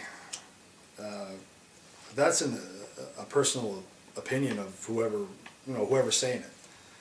I mean, I can see at times that, you know, the main roster is not strong sometimes. So to bring in, see, in this situation with UCW, I mean, as much as a lot of people wouldn't believe me, Chuck's not a fool. You know, do I agree with everything he does? Not necessarily, but when he's bringing in these guys, he's not solely doing it to cover up the regular roster, but I'm sure it's a part of it. I mean, like I said, Chuck's no fool. He's not going to sit there and say, okay, my main event is J.P. Sims and Wildman Gary Williams for the belt, and then the rest of the card is whatever. You know, you can draw so much with your regular crew, and again, like I was saying earlier, you know, thank God we have Bushwhacker Luke there to kind of be the general and book, 90% of the shows, because he can put on good storylines. And even with the regular crew, I've wrestled for a lot of independent promotions, and I've never really seen an independent promotion run as much as Chuck does in the last couple of years at the same spot. That's definitely true. No, he doesn't bring in 500-600 people, but I guarantee you the 200-300 that he draws every fucking month are always there. You know, the odd time we'll have a bad show, 150 people show up. Well, okay, but it's very, very consistent. So, and that of course is with storylines. Bushwhacker and Chuck, putting out stuff. I think Bushwhacker's obviously he's 90% of the storyline. Chuck is not a creative guy. Chuck brings in guys, and he'll say, okay, you guys are the stars. You guys are the ones that be doing this. You guys figure out the stories, right? So yeah, I mean, I think it's a personal opinion on whoever the individual is. I mean, I can definitely see people that don't like UCW for whatever reason are going to say that, but I mean, is their base roster strong? Well, it's okay. There are stronger. I'm trying to figure out like the base, the regular talent, but I mean, it is what it is. It's I think everybody works hard that does the show, and we make the best of it. This next question was a touchy subject for a lot of people when it happened. There was an incident at Empire Theaters where one of your former students, Norman Ross, Tristan Strife, was wrestling for UCW, and he called a kid in the crowd, called the child in the crowd a retard. What are your thoughts on the fallout from that and the media coverage it got, the mainstream media coverage it got? Okay, first of all, is that what you just told me? Is that the story that you know and the story that you heard? That's the story that was in the paper. Okay, perfect. All right. And again,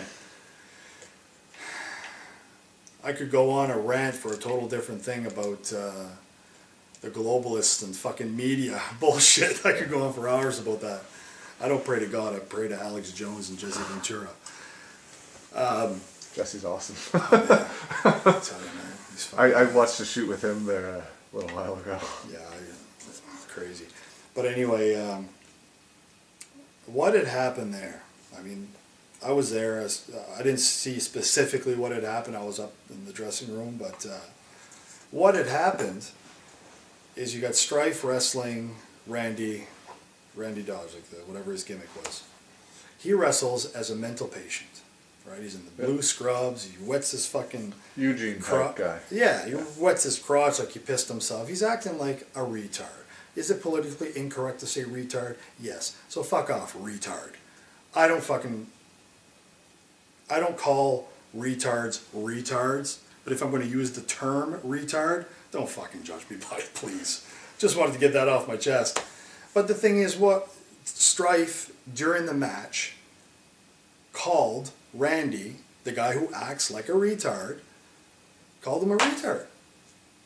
Somebody coming out of a movie, not a wrestling fan, not somebody who was there to see wrestling or even cared for wrestling, by my assumption, probably hated wrestling and thought, hey, this is perfect, you know, I can get some attention here and diss the fucking sport of wrestling.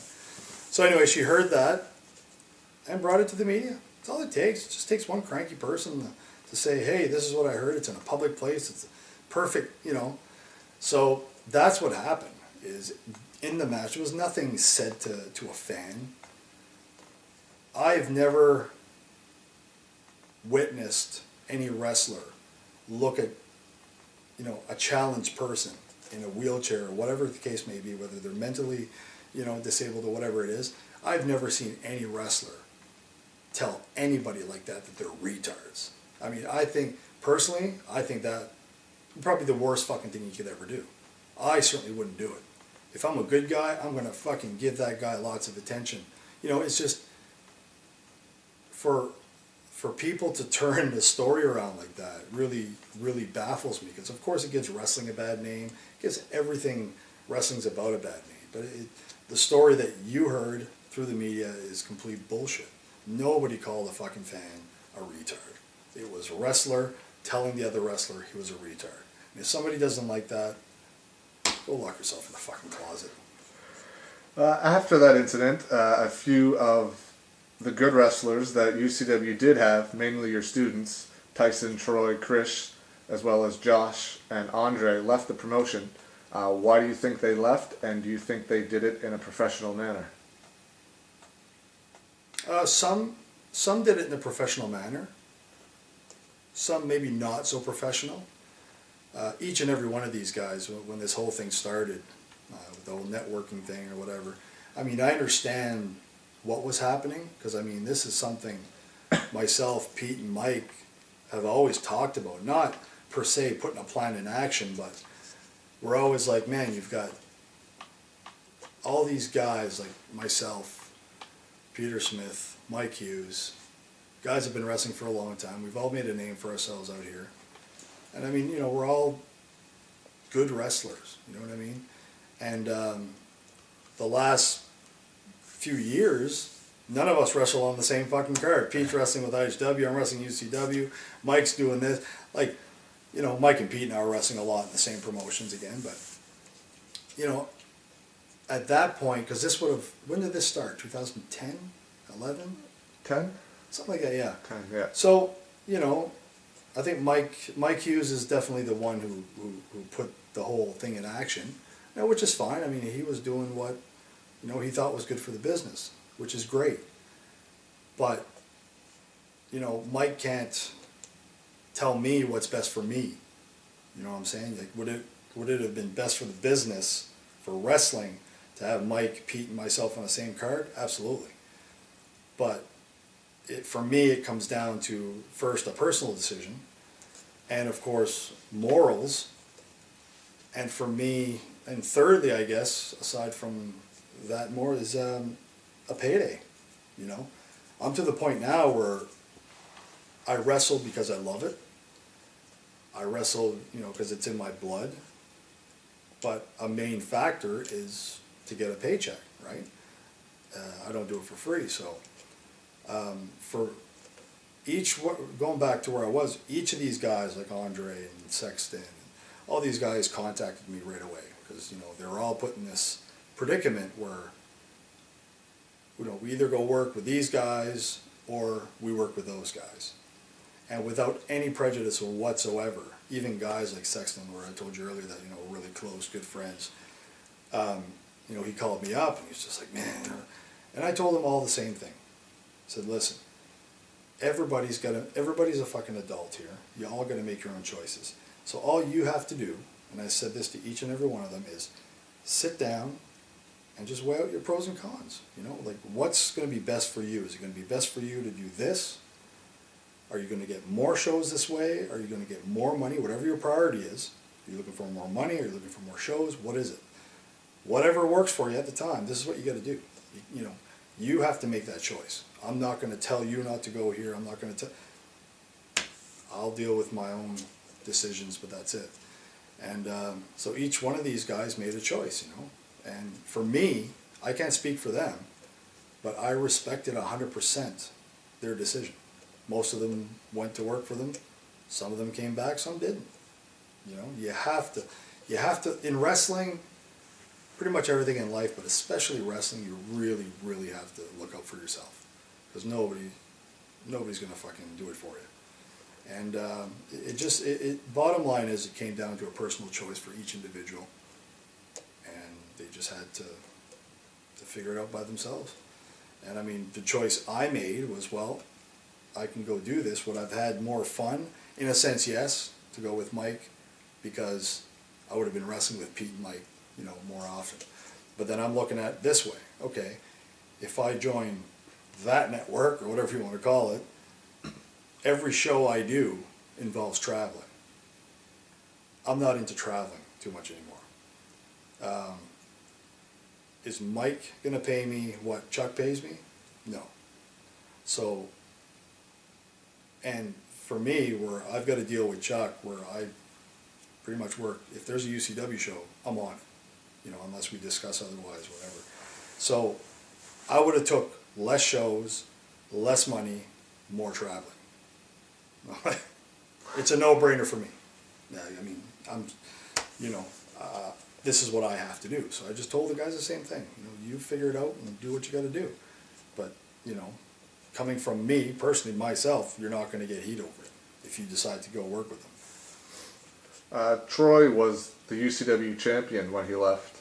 Your thoughts on, is that how the champion should leave the promotion, or is there could he have gone about that a better way? There was a similar situation, I don't know, probably 5 years before that, or 6 years before that, where Lincoln Steen was the MSW champion, and he left the same way, just is that right? Giving the title back. Yeah. I don't know, man. It's I can't even remember exactly how it went down, but I do remember. Yeah, he just well, really, he left. And then we just had to put the UCW title vacant. So basically, I don't think we worked any angle around it, because I mean, the true story was a good enough angle, right? So we just basically said, he took off, he's gone, and now we're gonna have a fucking vacant. I think we did a tournament or whatever it was, and you just gotta roll with the punches, right? Did what he do, I probably would have done it in a different way, but I'm not sure what Mike was telling him or whatnot, about maybe if you wrestle another show, I don't know. I don't know the story, so I'm not really going to comment on it. But whatever the case is, I would have at least just went in and dropped the title. But Troy did what he had to do. Troy, he's a smart guy. So, I mean, he did what he felt he had to do. But, I mean, obviously, Chuck and himself patched things up, and it's all good. You touched on this a second ago, but thoughts on promotions telling people that they can only work for one promotion, their own promotion. Doesn't that hurt everyone? As an indie worker, getting booked more places is only going to make you better, thus making whoever you work for show better. Absolutely. I think it's... And has anyone ever tried that with you? It's been brought up to me, never told to me. I think I've been in the business long enough, and I've got a reputation and respect that nobody would put me in that predicament directly, and nobody has. But I mean, that's what I always told my students is like, you know, you got to go out there now once you're trained and get all the fucking experience you can. And people would be, oh, I don't want to wrestle for mainstream. I said, listen, I was the first one to call Devin Chittick, regardless of our relationship, to get my students matches. Some of them did. These guys have to go out there and get matches wherever the fuck they can. So if there's 20 shows in the Maritimes and you can only do 6 of them, yeah, it's bullshit. It is. Everybody should work together, and this is what intentionally, and again, because I know Mike was the guy who pushed pushed the plan through with the whole networking thing. That was Mike's. That was the goal.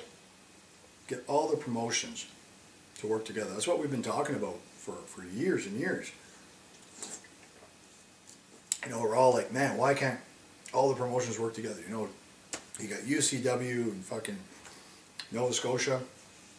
You got Mike in the Island. You've got LCW in the Newfoundland. You've got IHW and XWA in St. John. Why can't everybody work together? And you know, you could. We had figured it out once. I think it was on the road. No, I don't know. Anyway, it was around the Wrestling Reality time. Pete and myself and Mike had sat there and we figured it out that you could run 3 weeks out of the month, every month, if everybody would get together. But when you talk about promoters, and I'm not dissing promoters because, I mean, let's face it, as much as most promoters have a love for the wrestling business, they're in it for the money. You have to. You know, you're not going to sit there and blow your hard-earned money on wrestling with no return or go bankrupt for it, right? So I can understand why some promoters were iffy because, okay, if we do this, you know, how's the money thing going to work out? Does everybody get a piece of you know, does LCW make a bit of money off a UCW show and vice versa? It's a good idea. It's the perfect idea if it would work. But everybody, each and every promotion that is running, whether you like them or not, would have to be in on it. The strong ones, anyway. You know, like I'm talking, you know, UCW, even mainstream, LCW, Mike's gimmick, the Red Rock, and IHW. Those especially would have to be all together. Okay, this is how it's going to work. So then you can have, you know, your. But I mean, it's so hard to get everybody on the same page, especially like the promoters and stuff. Yeah. Because I think they look at it as, you know, they're going to lose money, or I don't know. I never get on the business or promoting side of things, but it's a beautiful idea. So I've been talking about it for years, but it's a hard one to do. You know, it's almost like well, back in the day, you know, probably 70s and 80s. Talking to Leo Burke, and you know, he'd wrestle. Shit, he said his only days off were days that he was traveling. He could wrestle 315 days a year. It's ridiculous. Because all the promotions, you know, the fucking promoter in New York would call fucking Stu Hart and say, yeah, I got fucking guys here, man. Do you want to send me a couple of your guys and I'll send you these guys, you know, through NWA, AWA, all these guys. It was all networking, man. You know, Neil Dupree, you know, it was perfect. He ran summers. Like, that's what, all the Grand Prix guys, that's what they did for years and years. They come down here for 5-6 months of the summer and then fuck off to Calgary or wherever they go and do that all winter and then come back. Or everybody kind of shared talent. I mean, those were I guess the golden days of wrestling, but that was the idea, to kind of try to bring this back and set it in motion. But I think every promotion, because back then the promotions were successful on their own, whether it was a networking thing or not, they still were successful. You know, we're talking like Stu Hart's Stampede Wrestling and Emile Dupree's Grand Prix Wrestling. These guys, you know, at the end of it all, they made millions of dollars. You know, they did fantastic. That's not the case today. So for a promoter to say, okay, yeah, let's do this, and, you know, I think it's just a fear of, it's basically based, I think, just around money, you know, because I think the promoters want to take their promotion and just kind of baby it now. But I just don't think it'll ever work. Cowboy Mike Hughes started his own promotion, Red Rock Wrestling, which has been really successful in PEI. Why have you never gone to work for Red Rock Wrestling? Well, for one thing, I was never asked to go work for Red Rock Wrestling. I guess there was I don't know when it would have really started. I mean, there's been a few differences with Mike and myself, you know, and that's all. You know, shit happens. Water under the bridge. I don't really give a fuck. It's just you know, shit that happened in the past and forgive and forget kind of thing. That's how I feel anyway. But I'm not sure what it is. I think you should do a shoot interview with Mike and ask him the question. What do you think it is? I personally think, and again, I don't want to sound arrogant in any type of way, but I feel as though Mike Hughes is intimidated when I'm on a same card as him, for whatever reason. I will tell you to this day, I don't give a fuck. I mean, I don't hate Mike Hughes. You know, Mike Hughes and I still look, we were like fucking brothers, man. I mean, and I still have a lot of respect for Mike, and I also lost a lot of respect for Mike. But I think that there's something that, whether it's something, you know, I did without knowing, or I don't know what it is, but there's something that Mike has in his head, or something that he's thinking that he does not, I don't think he enjoys, I think he enjoys having me around, because like I said, we get along, we room together. Even, you know, last time I went to Newfoundland, we room together, we have a great time. Right? I mean, Mike and I always do. But I think there's just something, and I would love to know what it is, that just, there's a wall there when it comes to the business. And, you know, Mike has a lot of pull with the local wrestling scene in the Maritimes, you know, obviously Newfoundland, HW, and all that, and that's great, all the power to him. But there's definitely, because, I mean, I think, now that I think about it, I haven't done any HW shows pretty much since Mike took charge. And am I holding Mike responsible for that? No. I mean, if you said something to them, well, that's fine. If they're going to listen to them, that's great. But I'm not going to sit here and accuse Mike of doing that because I don't know the facts. That's just stuff that goes through my head. But there's definitely a reason, which I think only Mike Hughes knows, that we're never on the same shows together, where he has the power to do so. You know, we did a couple of, the last tour I did in Newfoundland, well, not the last tour, but the last shows I did with LCW, which whenever that was, a couple years ago, a year, whatever. I was told after the, well, here's what happened. I went and did 3 or 4 shows with LCW. Again, Mike Hughes and I fucking rooming together 24/7. The whole time we're there, we're together. On the plane, he's buying me drinks, I'm buying him drinks, whatever. And we do the tour, everything's great. I get back home, I get an email from Clarkie. And it's basically, and mind you, this is the first time, Clarkie's lucky I'm a nice guy. This is the first time that anybody has ever given me an ultimatum in wrestling. And it basically, the gist of the email was, you know, if you want to work with LCW again, you can't be working with Chuck Martin, with UCW. He doesn't run it anymore either. What's that? Clarkie doesn't run it. Clarkie's out of it. No, yeah. Yeah, I saw that. So, but basically, Clarkie sent me the email, and I read that, and I just met Clarkie. I've only known him for, but I'm like, that's not Clarkie talking. Like, no, I don't know him. I've only known him for a couple months, but no, he wouldn't do this. You know, he was obviously told to do this, or because he's the promoter or whatever. But after that email, I basically straight up said, well, I've been wrestling for 15 years, nobody's going to start telling me who I can work for, who I can't work for. But in sending this email, basically, I won't be working for you anymore. That's for damn sure. Because Chuck, you know, as much as Chuck kind of has an ultimatum, he's never told me, he's never enforced it. I've worked for other promotions. He didn't like it. But again, there's that respect thing. He knows that anything I do in wrestling is certainly not anything against him.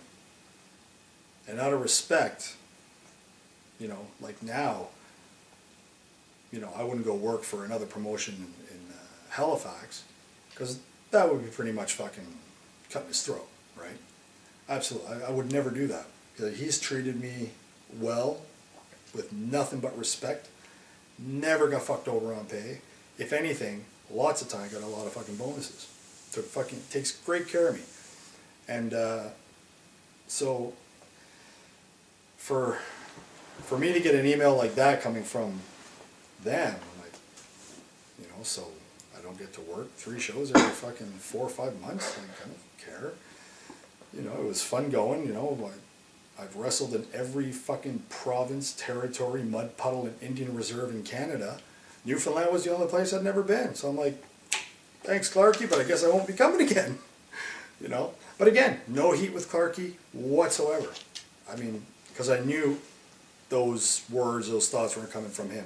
Were they coming from Mike Hughes? I would assume. But the only reason I assume that is because I can't even remember who told me. Not that it matters anyway. Mike was telling somebody that on that last tour I did with LCW, that he was going to sit me down and talk to me about this whole network thing that he wanted to do.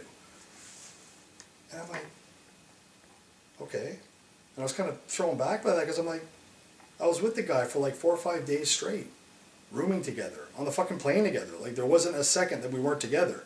We even wrestled fucking most of the matches against each other. I'm like, why didn't he bring it up to me? Like, why didn't he tell me about this plan to see, you know, this is the plan I have, you know, we could get together and try to fucking get everybody finally together and do that. But he never talked to me about it. I'm like, what the fuck? So like I said, I can't remember for the life of me who told me that, you know, they were told, or they had heard from Mike or whoever that he was going to talk to me about this whole thing. And he never did. And that's one of these things, I'm like, why do I only hear this after the fact when I get back from somebody else? So that's why I assume it's Mike, because I was told that, you know, obviously I knew Mike's the one who put this whole plan in action, so why didn't you just talk to me? Those are questions, Mike Hughes, that I want to know. But yeah, it's just shit like that. You know, it just kind of baffles me. Because like I said, I mean, I think the world of Mike. People can ask me right now, who's the best worker in the Maritimes? Mike Hughes, hands down. Hands fucking down. He's got fucking charisma. He's got fucking look. He's got size. And the fucking guy can work.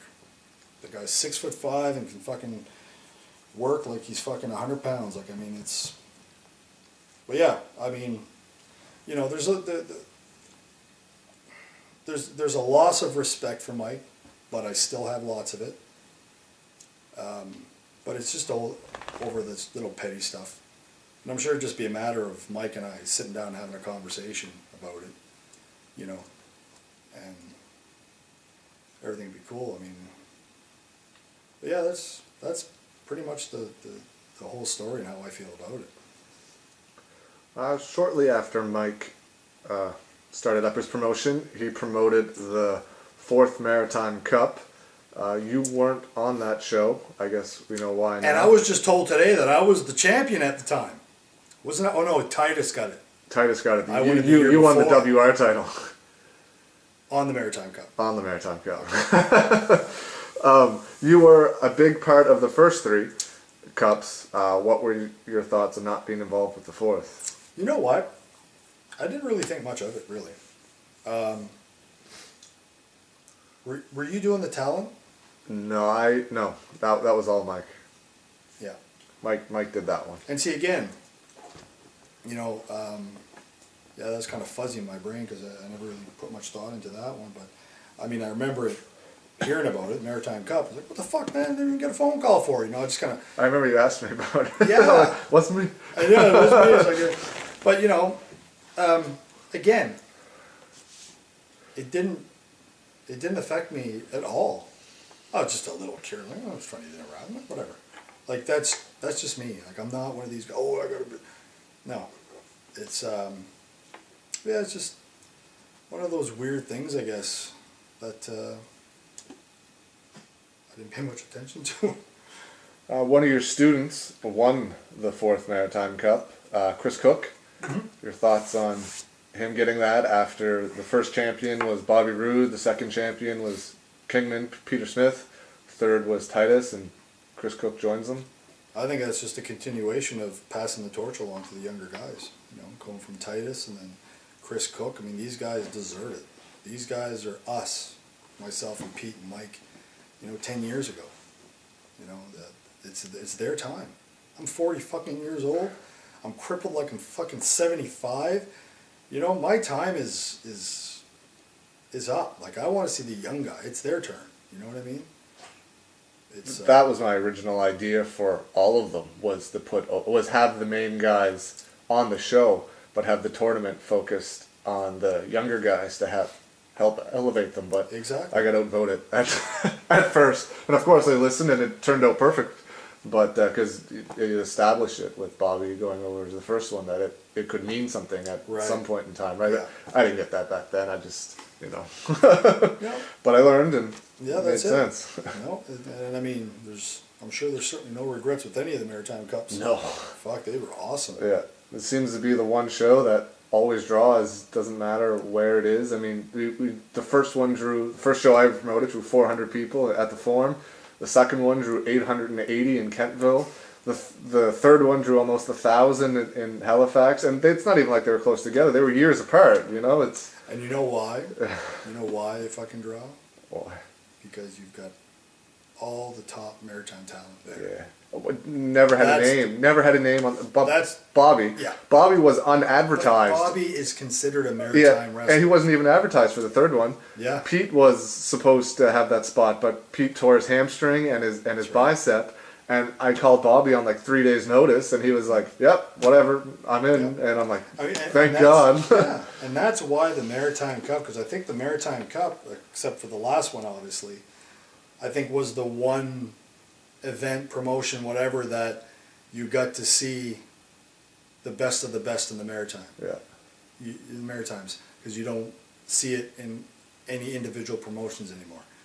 And again, this is all part of that, that network that Mike Hughes was doing, is that, he wanted to put that in action, like have a Maritime Cup all the time, you know what I mean? You get all the guys back, and I'll bring it up now because I've got no regrets, even though I got shafted on a bit of money, is the Real Action Wrestling.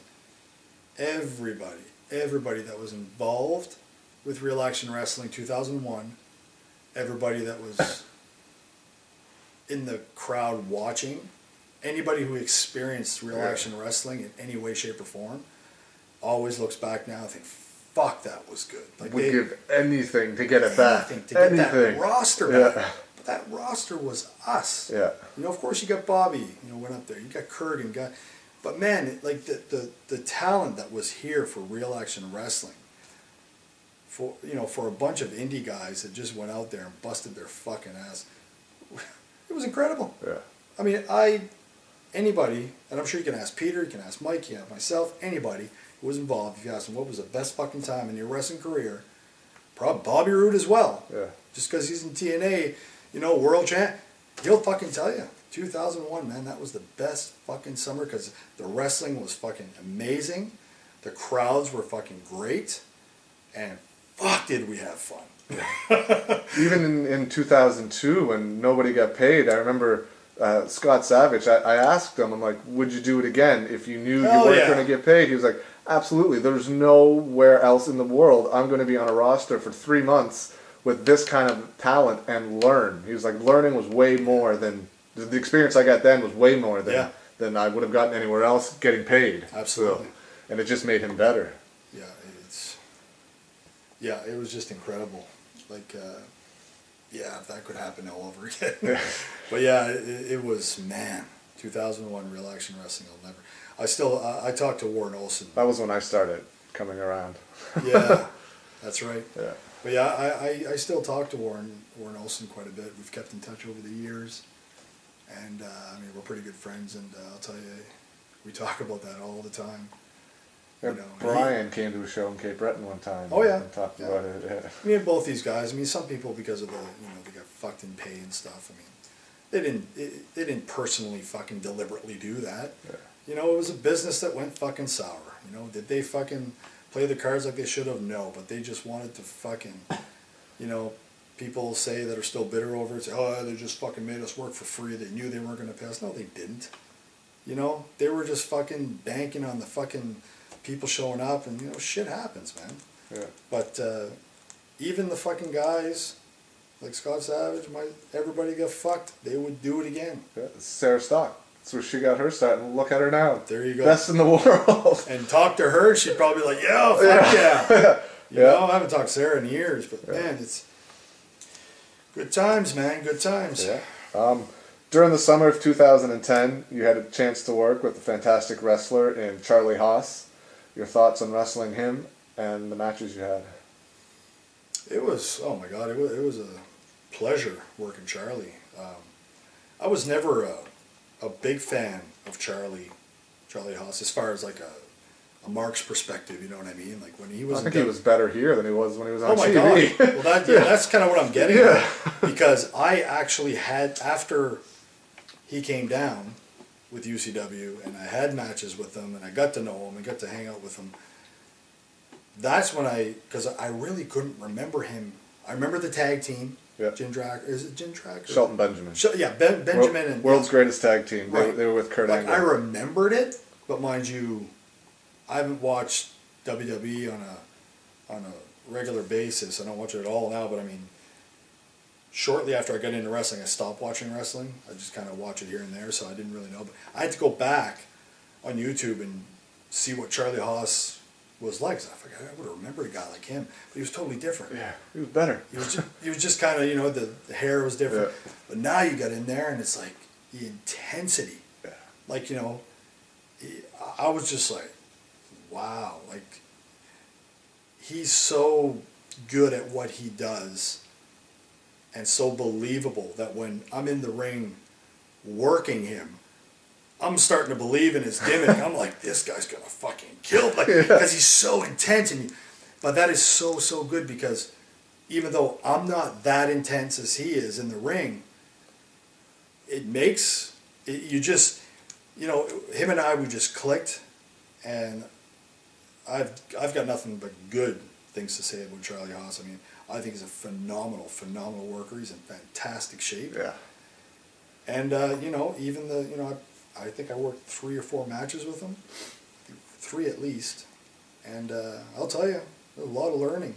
15 years after I started, I've always said you can never master wrestling. You always learn till the day you stop. You just always learn, and boy, did I learn a lot with him. Just his psychology and intensity is just incredible. I remember I taped a few of the matches when he was here, and you always see the fans stand up to the wrestlers when they come out to the barricade. He was one of the only guys where when he got up in the fans' face, he sat back down. Yeah. Like, nobody gets that. Like, because they know nothing's going to happen, right? Yeah. But they looked at this guy and they're like, maybe something's going to happen. Yeah, like he even saying that, because that's true. I never really noticed that. Yeah. But now that you say that, I mean, thinking about it, like he literally put the real into wrestling again. Yeah. But just by being his character that he is when he comes out in the ring, it's incredible that, if any professional wrestler can make a fan believe know that it's not real and make it believe. I remember seeing him out back and then seeing him break the curtain, and oh my God. Couldn't get 2 different people. He turned that switch, It's like, holy crap. Yeah, nothing but good things to say about him. Yeah. During the fall of 2010, Mainstream Wrestling brought in Canadian legend Bret the Hitman Hart. They were the first promotion in Atlantic Canada to do so. Others would soon follow. Your thought on Bret coming into MSW?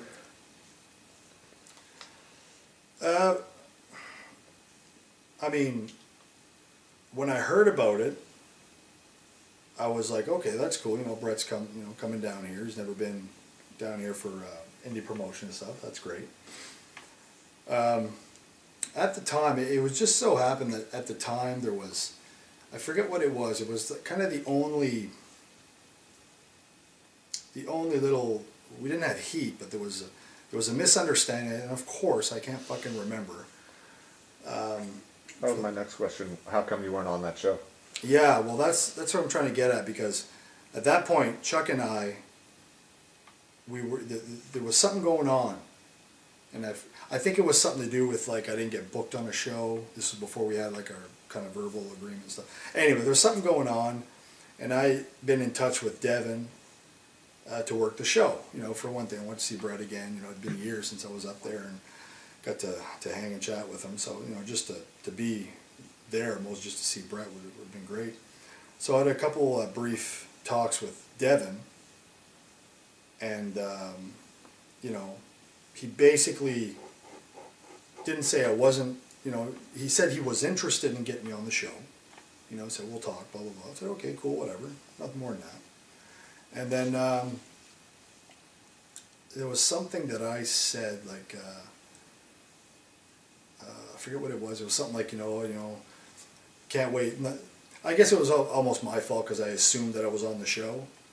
And then Devin come up and said, oh, I never said you were booked for the show. Just kind of, you know, stood up to me and said, you know, I'll give him props for that. You know? But yeah, so, you know, he just didn't book me. And I didn't really care. But I was up front with Chuck. I told him straight up. I said, yeah, you know, I was going to work the show. And just kind of told him what happened and stuff. And then, yeah. I mean, in the end, I would have not, after what happened with Chuck and I, because we had talked and we had smoothed whatever the hell was going on over.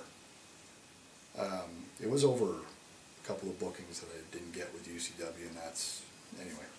So anyway, you know, in the end, I wouldn't have done it anyway,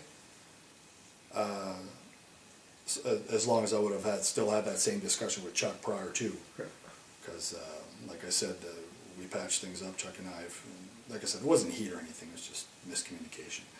But anyway, long story short, yeah, I mean, it was good for mainstream to have him down here. It's good for Halifax.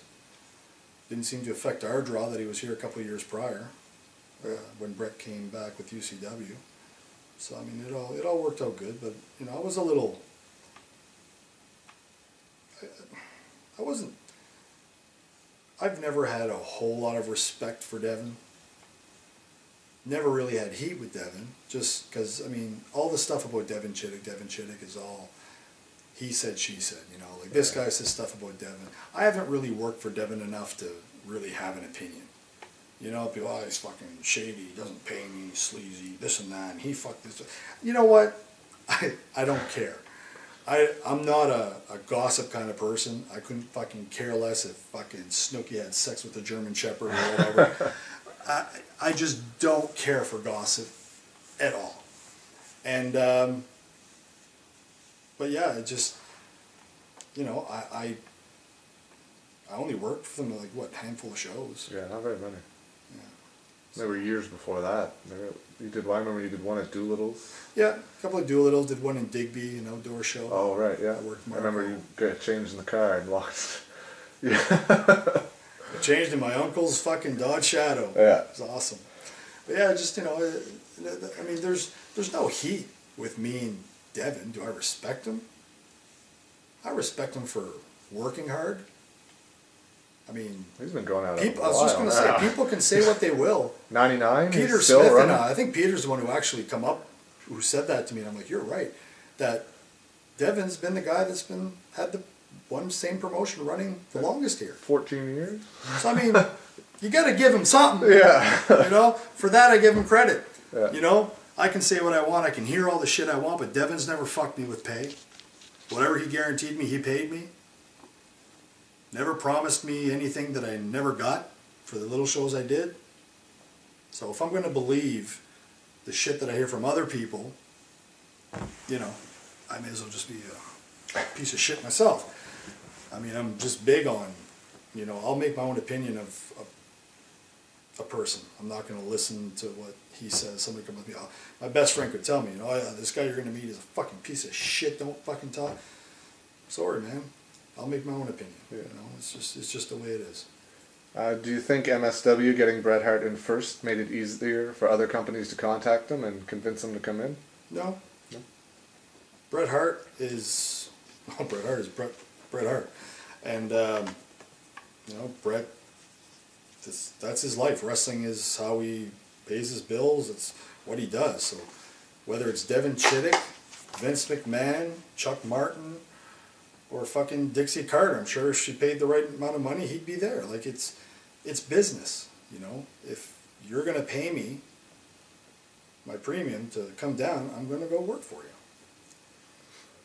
LCW, Legend City Wrestling, runs in Newfoundland. They just got a new TV deal on NTV. Have you seen the product yet? Would you like to be a part of it? I saw the very first show, the one they had Kevin Nash and Bret Hart. And it's funny, because I was talking to Jim Thompson, one of the guys that is he's affiliated with him now. He does a bit of the booking and stuff. But anyway, I don't know his exact role, but I talk to him quite frequently. I met him on the CWI tour, and he showed me the pilot. He was telling me about it and stuff. Oh, fuck, right on. So I watched it, and he wanted to know my feedback, and I said, production is fantastic, looks great TV show, but I said, you just didn't push your talent. It was Bret Hart, Kevin Nash, some dude, there was Dan there in the mask, and some other guy. And he says, oh, I know. He said, and I understand, it's not the way I would have done it, but I do understand what they're doing. Yeah. I mean, they want to get this thing some attention. And hey, I'm not a promoter, I'm not the most creative person in the world, so I hope it works for them. But I watched the first thing and I thought, man, whatever they're doing, it looks good. I think now I haven't seen any of their. I want to see a few of them actually, but they're all on YouTube now. Are they? Yeah. So I think they're pushing their talent. As Jim told me, he says, "Oh, we're just doing this for the first, and we're going to start pushing our own talent." So right on. So yeah, I wish all the best for them. During the summer of 2011, a promoter from Ontario brought in Hulk Hogan and a ton of other WWE stars to tour Newfoundland. How did you get involved with that tour? That was basically the sole reason I got booked, or at least 95% of it, was Robbie McAllister. He had part in the talent booking, so he didn't book me because Nick had the final say with the booking, the guy who ran the promotion, one of the promotions. So basically, Rob would say, "Okay, Gary, you got to give this guy a call. He's interested. He's seen my stuff. He likes." So it was just a matter of money, talking, what a deal. So, but yeah, Robbie, I got to give credit to Robbie for getting the ball rolling on that. So anyway, just talked to, gave Nick a call, and we went back and forth quite a bit, because my initial price, we had to negotiate. And in all rightfulness, I've got a price that I think I'm worth, which is fair. But you always got to because at first when he threw a price to me, I'm like, whoa, I don't fucking lace my boots for that much. So we met in the middle. I was happy, especially after the fact, because damn, I'm glad I didn't fucking miss that. But yeah, we met in the middle, and he was happy, I was happy in the end, so it was all good. But that's pretty much how I got booked. Just Robbie McAllister pushed for me. Gave Nick a call, chatted with him, worked up a deal, and there it was. Thoughts on being on the road with Hulk Hogan and the rest of that roster? Nasty Boys there too. Oh God, there was so much former WWE talent, or WWF whatever talent there, that every time I talk to somebody about it, unless I look at my phone and look at the pictures, I can't even remember all the time. It was like I was telling you earlier. I don't know if this was on tape or prior to, but it was it was like being in WWF in 1997, 1998. It was absolutely incredible. I mean, it was the first time in my 16 years of wrestling that as a wrestler, the mark in me just fucking... I mean, you got to think. I mean, growing up, and I'm sure you're pretty much the same. We're not that much apart in age. How old are you? I'll be 32 in July. Okay, so we're under a decade of difference. You know, like, I grew up watching the Nasty Boys. I grew up watching the fucking Steiners. I grew up watching fucking Billy Gunn and Road Dogg. Tatanka, X-Pac. You know, Road Dogg, and it was just absolutely incredible. And then in two of the shows, it was Corner Brook and whatever other one it was in Newfoundland. You know, Hulk Hogan's there. I mean, you can say what you want about Hulk Hogan. I mean, yes, Hogan's, you know, has had a great but fucked up life at the same time, especially later years. But say what you want about Hogan. If you're involved in wrestling in any degree, whether you're a fan, whether you fucking tuned in once in 1985, you know who Hulk Hogan is. You say wrestling, first thing that comes to mind to anybody is Hulk Hogan. Hulk Hogan is wrestling. It's so when I didn't even know, because I heard he was supposed to be on the shows, but then the deal went through or fell through because the tour dates had changed, so Hogan couldn't make it. Until the day of the show, the first show Hogan did, I had no idea he was even on the card. Because I got all the security guys and stuff waiting at the door, and I told Robbie, I said, what the fuck's going on here? Oh, Hogan's on his way. So I said, Hogan? I thought he wasn't on the shows. Oh, no, he's just doing the two shows. I'm like, oh, okay, cool. You know, Hogan's on the show. But, you know, it was, that tour, I would have to say was the, if my wrestling career ended after that tour, which it pretty much did, but if my days were over after that tour and I knew that I would never step foot in a wrestling ring again, that tour kind of sealed the deal for me personally as, okay, now I've done everything I wanted to do in wrestling. That right there was the, it's not like a close the book, because I'm not done with wrestling, where mentally I'm not. Physically I might, but I'm not mentally. But I mean, that was, I mean, I got to be, you know, because yes, I've been in a locker room with Hogan before, way back in WCW, and I was doing shows, a Monday Nitro. But all I saw of Hogan was he was doing an interview with me and Gene Okerlund as I was walking across the hall, and they were over there doing it. That was it. Never got to say hi, nothing. So to be there in that smaller environment where, you know, all the boys that are involved are the boys. Doesn't matter if you're fucking Ric Flair or if you're fucking Dylan Sharp. You're one of the boys. You're there, right? So it's funny how I was in the catering, stuffing my face with brownies. So this was so funny. This is a great story. So I'm sitting there stuffing my face with brownies, and Hogan walks in. All I hear is, "Hey bro, how you doing?" And I'm like, I didn't know where the fuck it was. I turn around, there's Hogan. "Hey brother," I'm like, "I'm full of chocolate." I'm like, "Hold on." So how you doing? He goes, "Terry." I said, "Nice to meet you, Gary." And that was it. It was just like, walked in, "Hey brother, how you doing?" He just put his hand out, and that, you know. And, you know, I've been in the business long enough that, you know, obviously I know how to not be a mark as much as my brain's going, holy fuck, it's fucking Hulk Hogan. You know, I was just like, "Hey, what's going on, bro?"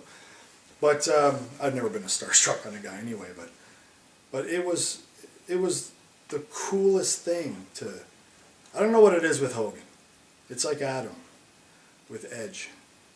Has the aura around him? Well, no. What I'm getting at with Edge is like when Edge tag teamed with Hogan. Got to share the ring with Hogan. Yeah.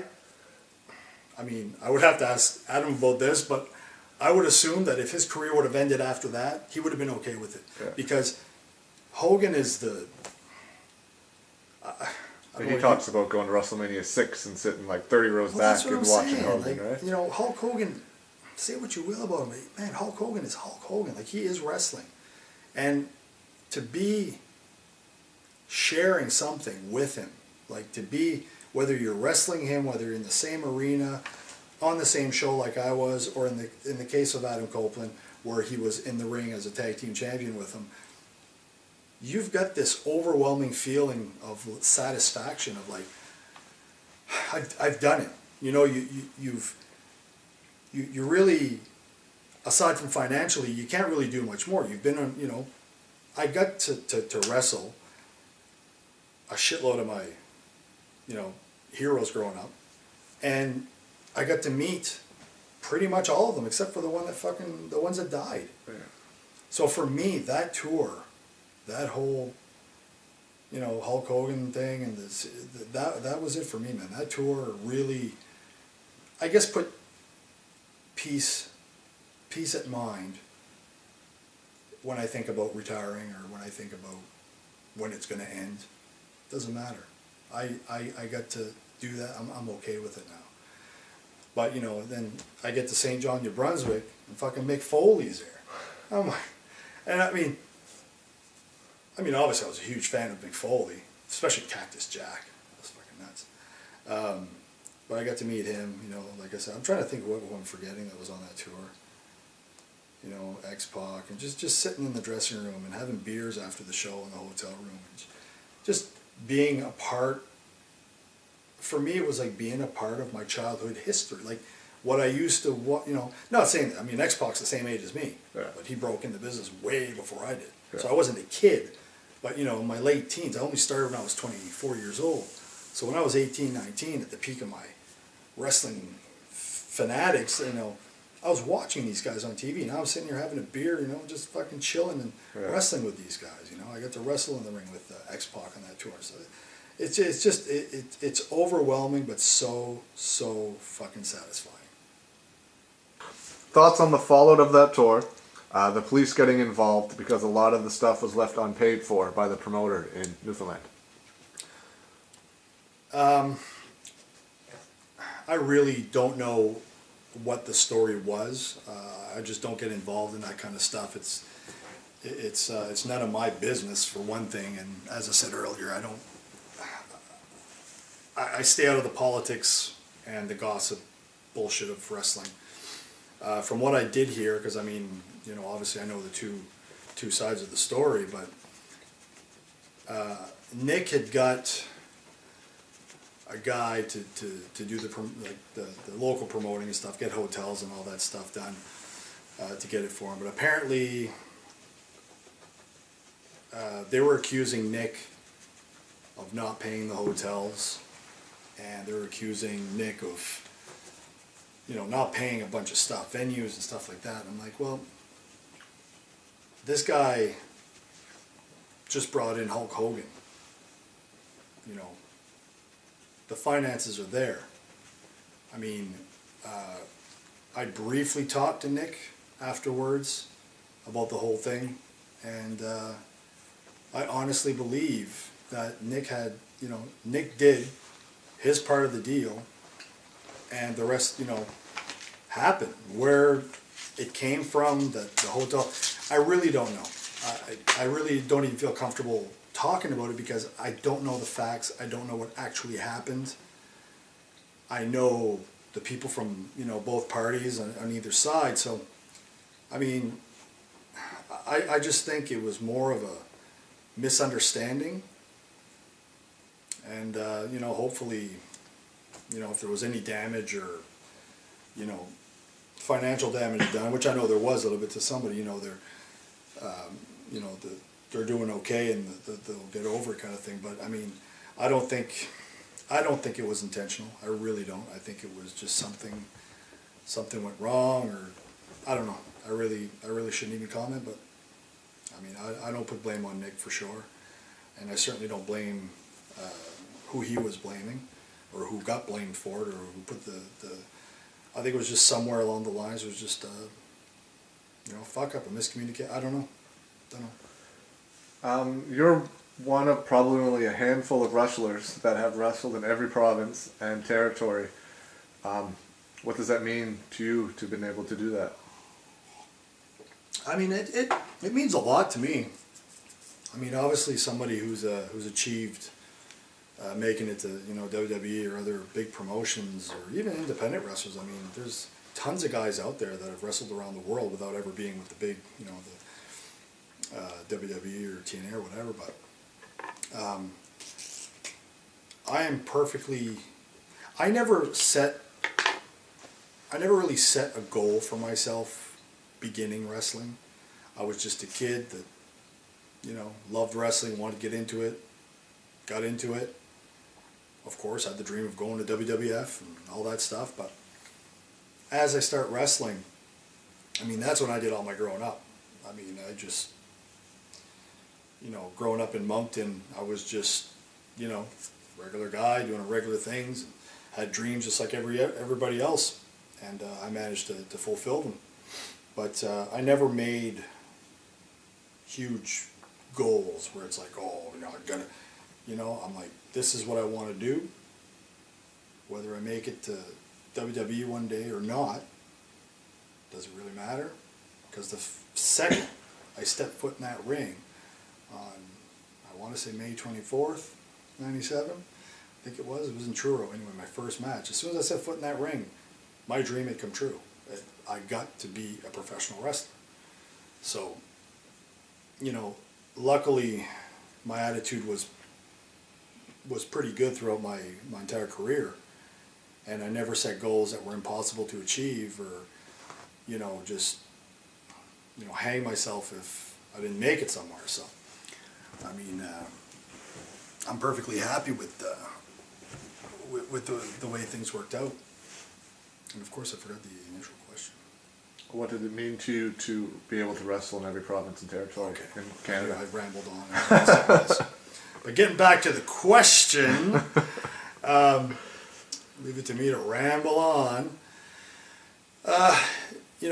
For me, being able to say that I've wrestled in every province, it's not a goal that I had set out for, but eventually, 10 years after the fact that I've been wrestling, and I'm looking like, man, I've wrestled everywhere but Newfoundland.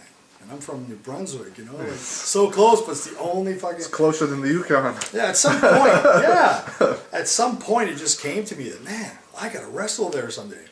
I knew there were promotions and stuff. And never really made too much effort, but that was one thing. I think that was more of a goal to me than my goal to make it to WWE one day was back then. It was just, okay, I've gotten this far, I've got to go to Newfoundland and wrestle. So I was pretty excited when Clark initially contacted me to go work there. There was a few guys that I knew there, and just the fact that I was able to say, okay, wrestled Newfoundland's done. I've done coast to coast, like I said earlier, every mud puddle, Indian Reserve, and valley in the country. Thoughts on never going overseas to wrestle, Japan or the United Kingdom or down south, Puerto Rico, Mexico? Like I said earlier, if there is one regret that I do have in wrestling, is not taking the opportunity to go to England.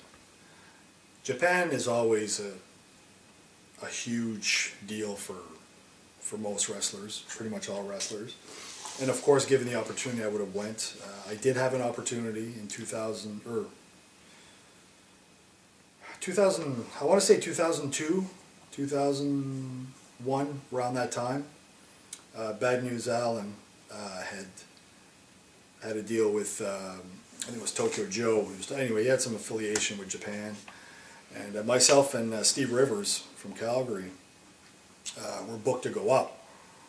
And then something happened between Bad News and whoever deal he was working with at the time, the promoter in Japan, fell through. And that was it for us. That was my only... I'm not sure if Steve Rivers... I mean, it's totally off topic, but I'm not sure if he went to Japan prior to that, because he's been in the business way longer than me. Anyway, but no, I never ended up in Japan. I mean, yeah, I would have liked to have gone, but it's not like England where I wish I would have gone. You know, I think for some reason I've just heard so many stories from England and got to meet a couple of the guys like Frankie Sloan and James Mason. So I think that really, like, oh man, I wish we would have gone. It's in Mexico, Puerto Rico, never really had an interest for it. I'm not sure why. I mean, I think that's why some people think that I just didn't give it my all, because I didn't. But for some reason, Puerto Rico, Mexico, to me, you know, would I have liked to have gone? Yeah, sure, I would like to have gone, but at that point, especially with Puerto Rico or Mexico, if I would have gone, it wouldn't have been a money thing. What it shouldn't have been anyway. It should have been just for experience. But I just really didn't push. I didn't care to go. Like I said, I'm sure I would have enjoyed it, and obviously would have got a great deal of experience. I mean, look at Mike Hughes and look at Peter Smith and these guys. Their ability in the ring just doubled when they came back from these places.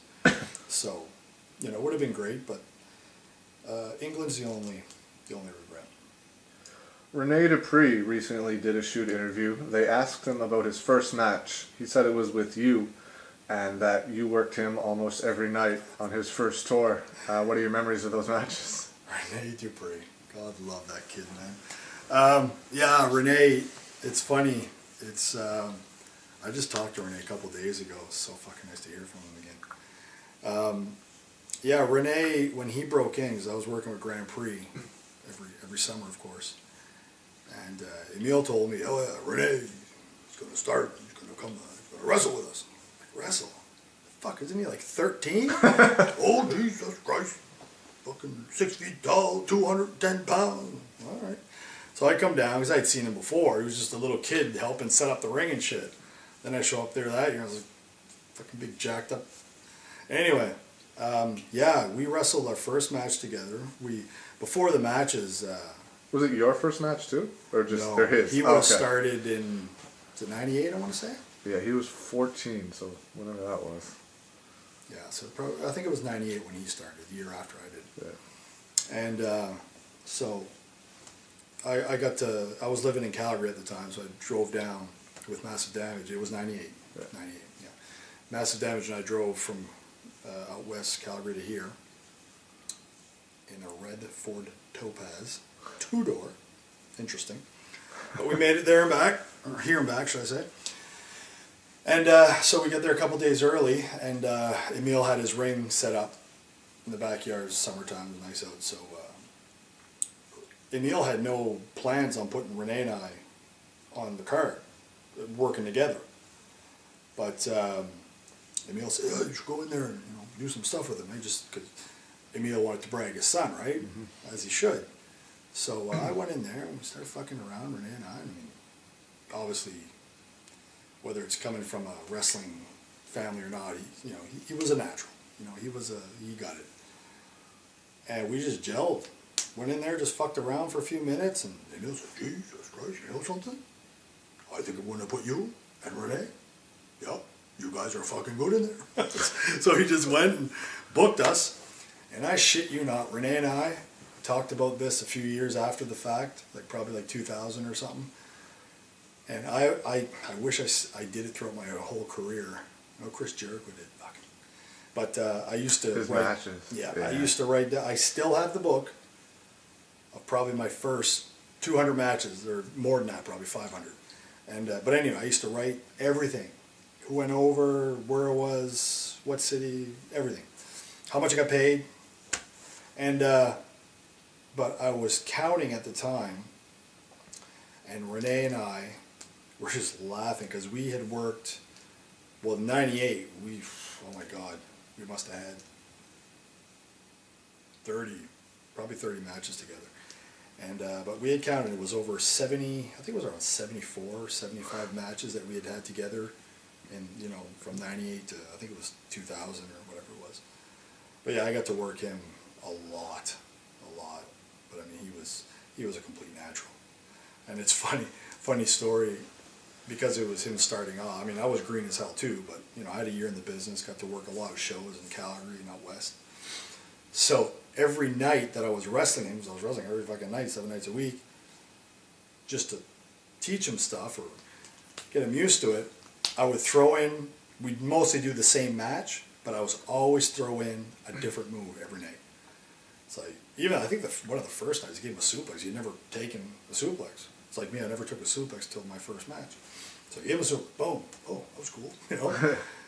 Next night I'd fucking give him an abdominal stretch. And I'd just call it on the fly.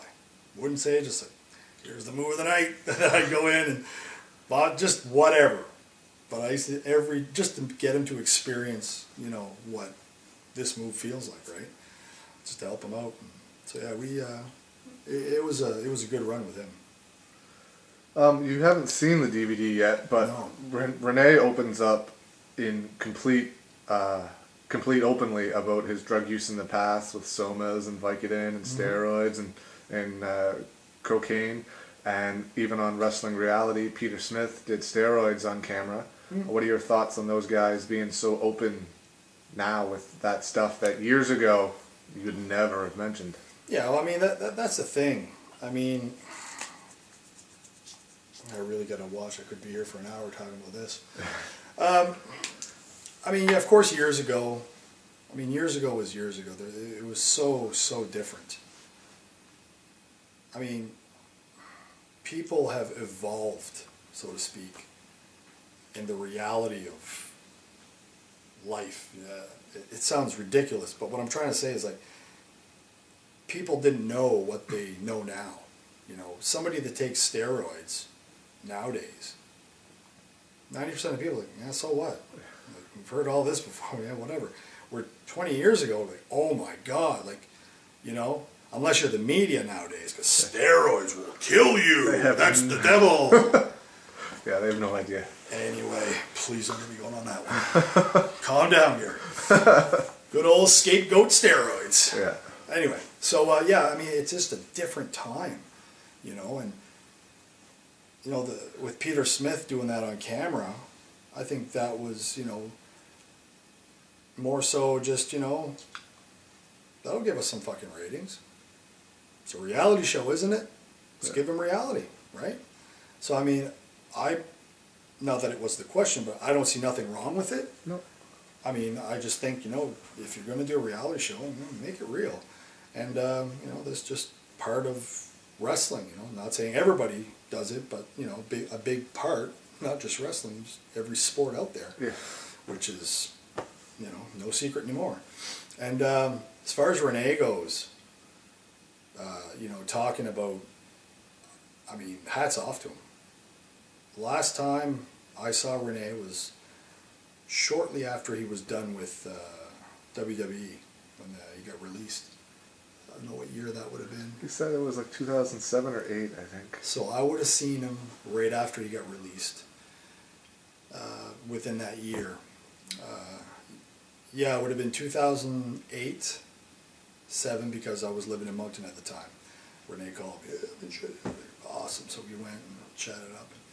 At the time, he was, you know, doing the whatever drug he was, you know, he was bad into it at that time. Yeah. I think he had already gone to rehab. Yeah, he said he went to rehab 3 times on the on the DVD. Yeah, he told me that on the phone there last week. But anyway, long story short, you want to know that, watch Renee's DVD. Yeah. I'm going to watch it later. But I think what he's been through, going to rehab 3 times, being into drugs, it's absolutely no surprise that he was like that, got into drugs, because Rene Dupree, for God's sakes, is not even 30 years old. No. He's still a kid now. Oh, he's 4 years younger than me, I think. He's like 27, 28. Yeah. He's, like he's been wrestling for 17 years. And that's the thing, like, you know, he never got the chance, and I've said this for years, right till the day, like, he never got to be a kid. You know, from 13 years old, he was, I think it was 14 when he was, and it doesn't matter. You know, at 13 years old, he was put in pro wrestling with a bunch of adults, and then did that.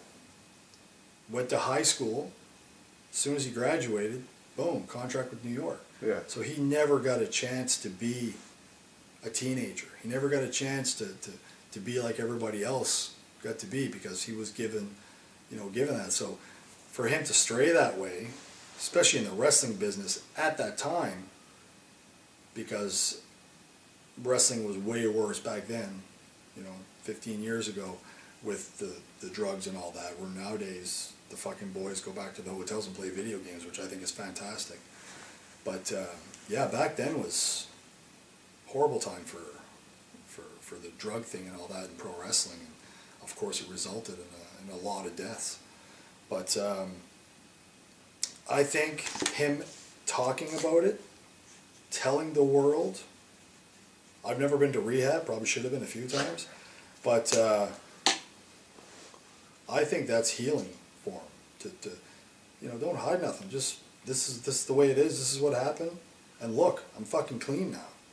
So I think it's therapeutic for him to talk about it, to tell the world, this is what I've done.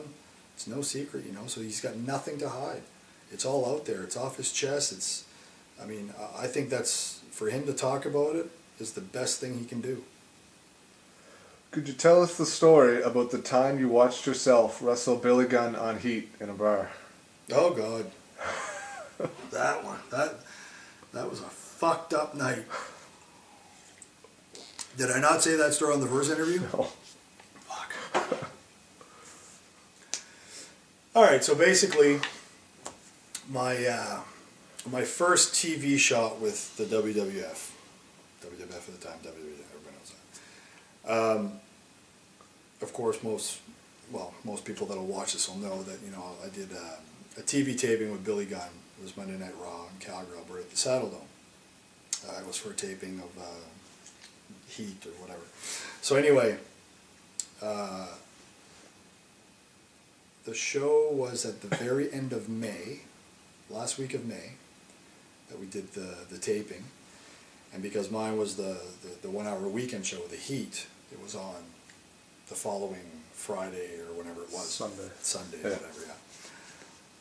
So I was wrestling as much as I could, and I had a part-time job at a bar.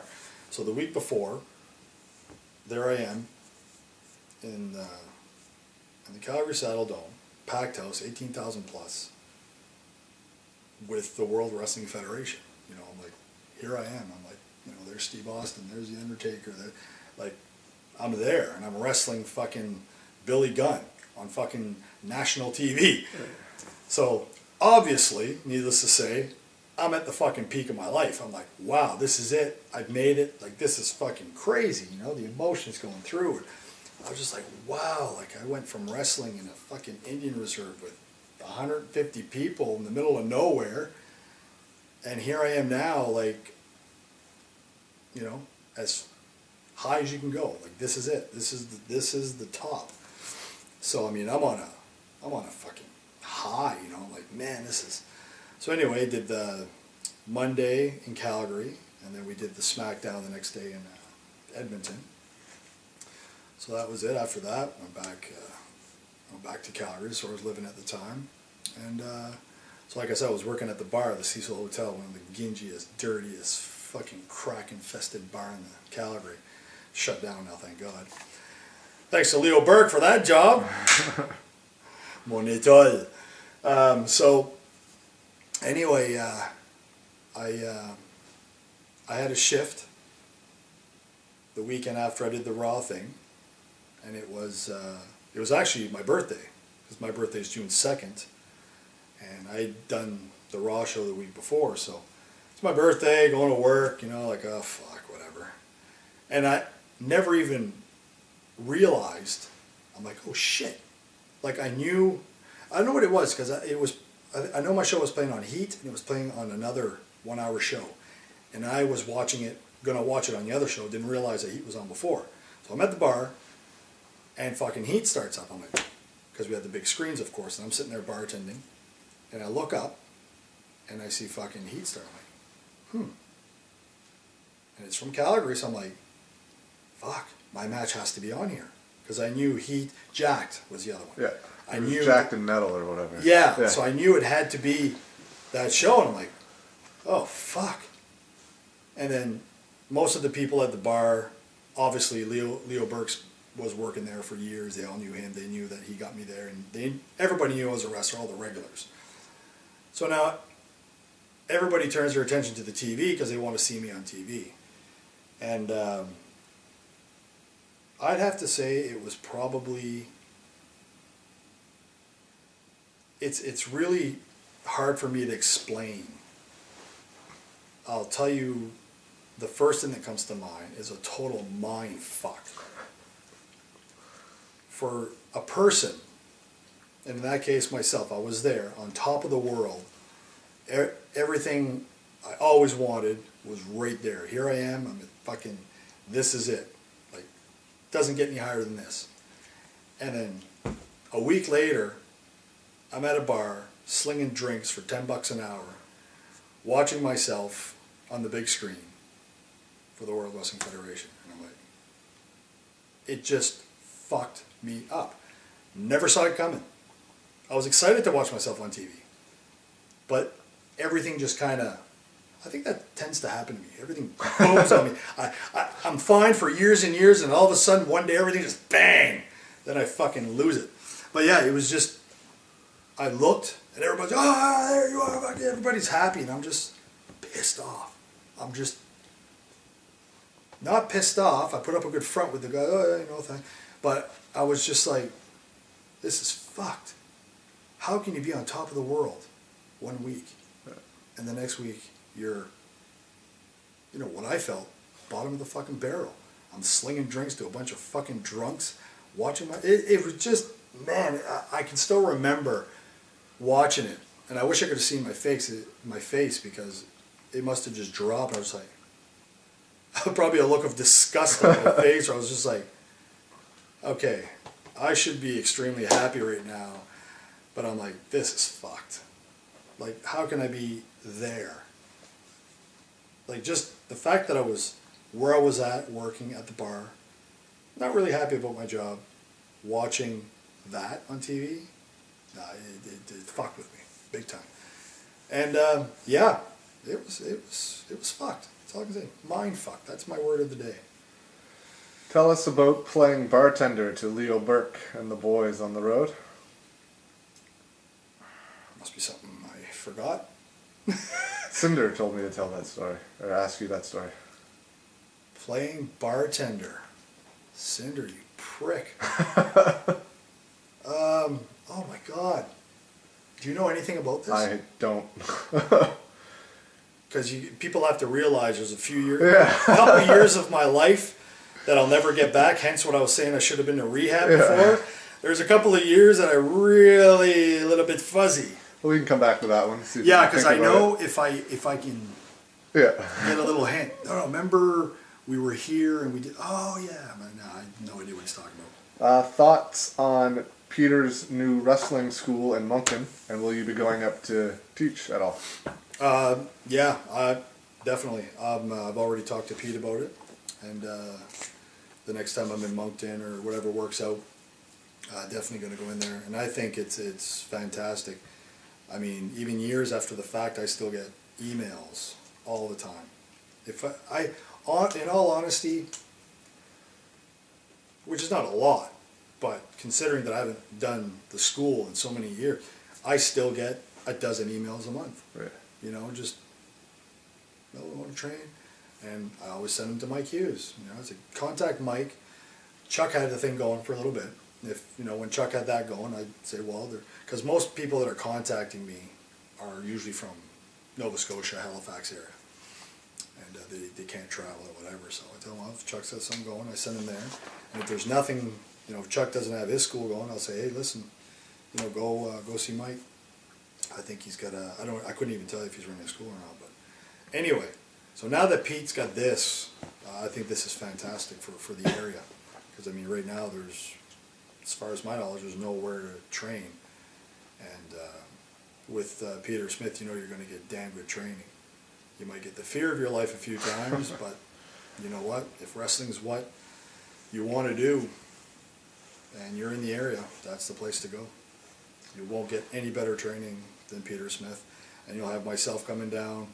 I'm sure Mike Hughes will be coming down. Titus and Julian, these guys will be there. So nothing but top-notch training. I'm not sure if you'll remember this story or not, but when you had your school, Lincolnstein used to come out, and one time he was quoted as saying that himself and Eddie Watts were the only two people in the country that could call a match on the fly. Oh my God. It's funny because I don't remember that actual comment coming from his mouth, but I remember the repercussions of it. When it got around to the boys on tour. Oh my fuck. Yeah. That was funny. It, you know, because me being brutally honest most times, you know, I'd be like, I couldn't call a match on the fly. Not at the time anyway.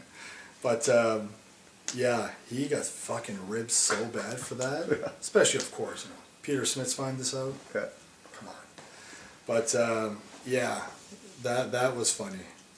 I remember that. That was a good laugh. What do I think about it? It's just, that's Lincolnstein, man. There's never a dull moment when Lincolnstein's around. I haven't seen that little prick in so long. Fuck, I missed the little bastard. But yeah, it's yeah, Lincolnstein, man. If you're depressed, if you're down on your luck, Lincolnstein shows up, and everything's better. He's like a drug. God love him. This one was sent in from a fan. He wants to know what were or are Dead Reach's biggest musical influences, and what are your influences as far as a metal vocalist goes? Wow. Didn't expect any music questions. Yeah, I didn't think of it either. I was like, cool. that's a good question. You actually got questions? I did. I posted a thing. There's a couple of them here. You're like a fucking celebrity, man. You're like fucking... That's a great question. I really didn't expect that. That's awesome. So, what was the first part of the question? What are Dead Reach's biggest musical influences? Oh wow, definitely by far. We were a 5-piece band at times, but the original 4 members stuck together from '89 to '96, and the 4 of us had very, very similar musical influences, and those bands probably top of the list, which didn't necessarily influence our music as how it turned out, but the 4 of us individually were all hugely influenced by Anthrax. Anthrax was the one band that the 4 of us just, you know, was pretty much all our favorite band, and just loved them. They were fantastic. But it would definitely be Anthrax, Testament, Slayer, I mean Metallica. They've always been a huge influence. But I mean, you know, we started at the tail end of the, I guess right in the middle of the thrash genre when that really kicked off. I mean, it kind of died in, I think, 92, 93. Then Nirvana came around and killed everything. But yeah, definitely Anthrax, Testament, like I said, Slayer, Metallica. Huge influence on the guitarist and drummer as Iron Maiden too. But what were your influences as a metal as a metal vocalist? Metal vocalist. My influence, number one. I mean, if you're any fan of metal, and you see, which I'm actually, I'll make the announcement here, so this will force me to actually do it. But I just discovered some old tape or an old DVD that I've been home from '93. We were doing 93, 95. We did some shows in Halifax. It was a TV show, Friday Night Rock. So I'll post some of those on YouTube. But you can clearly see my influence was Chuck Billy, A Testament. That was, as a singer, I'm not ashamed to say, I pretty much mimicked Chuck Billy. Not necessarily what I sounded like, but I had the wristbands, the same hair. When I didn't play any instruments, so I had my microphone, but I always had, you took the mic stand, broke it in half, the half mic I called it. You know, Chuck did that, still does it to this day. But yeah, Chuck Billy was definitely my biggest influence. Obviously I had other influences as well. I'm a huge music fan. But, Chuck Billy was definitely my personal biggest influence. Another fan question. Who do you... Fans? Yeah. Oh, that's awesome. At least 3 or 4. Nice! I was expecting maybe 1, maybe 2. Who do you think is the best local wrestler today? And who do you think is the best wrestler in WWE today? Today, locally, Mike Hughes, Cowboy Mike Hughes. I said it earlier. There's a lot of talent in the Maritimes when you think about it. But in my opinion, overall, yeah, definitely Mike Hughes. No questions asked. WWE. WWE. Wow, that's a good question. I don't watch it like almost at all. The only time I do is when I'm really bored and it happens to be on TV. I'll watch it for a bit just to see how long it takes to disappoint me. But mind you, I got to give it credit. It's way better than it was. It's getting there. Yeah, it's like, in my opinion, I think CM Punk made a lot of people wrestling fans again. And that being said, I would have to go with the CM Punk. Okay. Yeah, I think so. I mean, there's a lot of good talent. I mean, from what I've seen, Del Ziggler. Yeah. Fucking guy. It's funny, Billy Gunn. He's a bump machine. Oh my God. It's insane. Billy Gunn and I were sitting there having a fucking Twitter war one night on Monday night. Was this when we were touring with CWI? He was in his room, I was in my room. We were on Twitter watching fucking Raw. And Billy Gunn was going on about how it's like a mini me. Yeah. Or not me, but a mini Billy Gunn. Yeah. And I was like, oh fuck, I never even realized. Like, the guy is literally a fucking small version of Billy Gunn. Yeah, he seems to be like a mix between like Kurt. He kind of looks like Kurt a little bit in the face. And Kurt Hennig? Yeah. Yeah. But Billy, it was so funny because Billy Gunn's like, man, I should have so much fucking heat with that fucking guy. He fucking nicked my fucking finish. He fucking looks like me. He wrestles like me, but I can't be pissed off at him because he's too fucking good. Yeah. He went off and I just laughed. Yeah, I mean, I think Dolph Ziggler is definitely... He's the future, I think. Man, like, he's just... Yeah, he's amazing. I mean, his in-ring ability... I mean, let's face it, he's still green, really. He's only been in the business... Well, he's been... Lance Storm trained him, right? I don't know, but he's been around since 2004. He was on, but not on TV. He was part of the 4th season of Tough Enough, and then he was part of the Spirit Squad. Right. He was the cheerleader, Yeah, I knew and that. then he came out. I don't remember what was after that, but then he came out as Dolph Ziggler and still wasn't getting pushed until he started, out of the blue, having these matches that were just like you had no choice but to pay attention. Yeah, like he's. I mean, CM Punk. I think he's been around for a while, especially the Punk. Well, before a lot of people, I guess, maybe wouldn't know of CM Punk. Yeah. His ROH days and stuff, but. I mean, I've known about him for a long time, never paid attention to him or nothing until he got to WWE. I knew he was a good worker and stuff, but back in the day, I was, of course, as a skinny wrestler, fucking tattooed and whatever. Yeah, I met him last year, the year before. Yeah, in Los Angeles. He's not big. But I mean, from what I've seen, and yeah, his in-ring ability is phenomenal. Yeah. Fantastic worker. But he's one of those guys, and I know I've said it before, you've got it, he just has it, but this guy really, I can't say that he's got like the Hogan effect where he's just got an aura of like, he's like can fucking walk on water, but CM Punk, when people say Steve Austin changed the business, where he brought in the badass good guy, well, CM Punk, in my opinion, changed the business recently. I mean, he changed, he went out there and just shot on everybody. Yeah. No, man, that well, as far as I know, it wasn't a work. That was fucking shoot, man. His back was against the wall. Fuck you. The story he tells is that he came to the show that day where he cut that first promo. Yeah. It was like, they're going to give you the mic and you can say whatever you want. And Yep. he's like, no, they're not. He was like, well, what's the catch? And he was like, nope, dead air, go to it. And he was like, okay. But yeah, but I'll tell you, yeah, CM Punk is, you know, gratefully for the good that's so much, just for me, it made me watch wrestling again. Like when I was on that CWI tour, of course, a lot of the boys, right? You sit back, watch wrestling, have some beers. And yeah, he really made, for me, wrestling interesting again. Where I was like, oh, you know, I want to, not that I watch it all the time, but, you know, if I get to see CM Punk or Dolph Ziggler, I mean, these guys are... American Dragon's good too. Bryan Danielson. Oh, yeah. Or Daniel Bryan.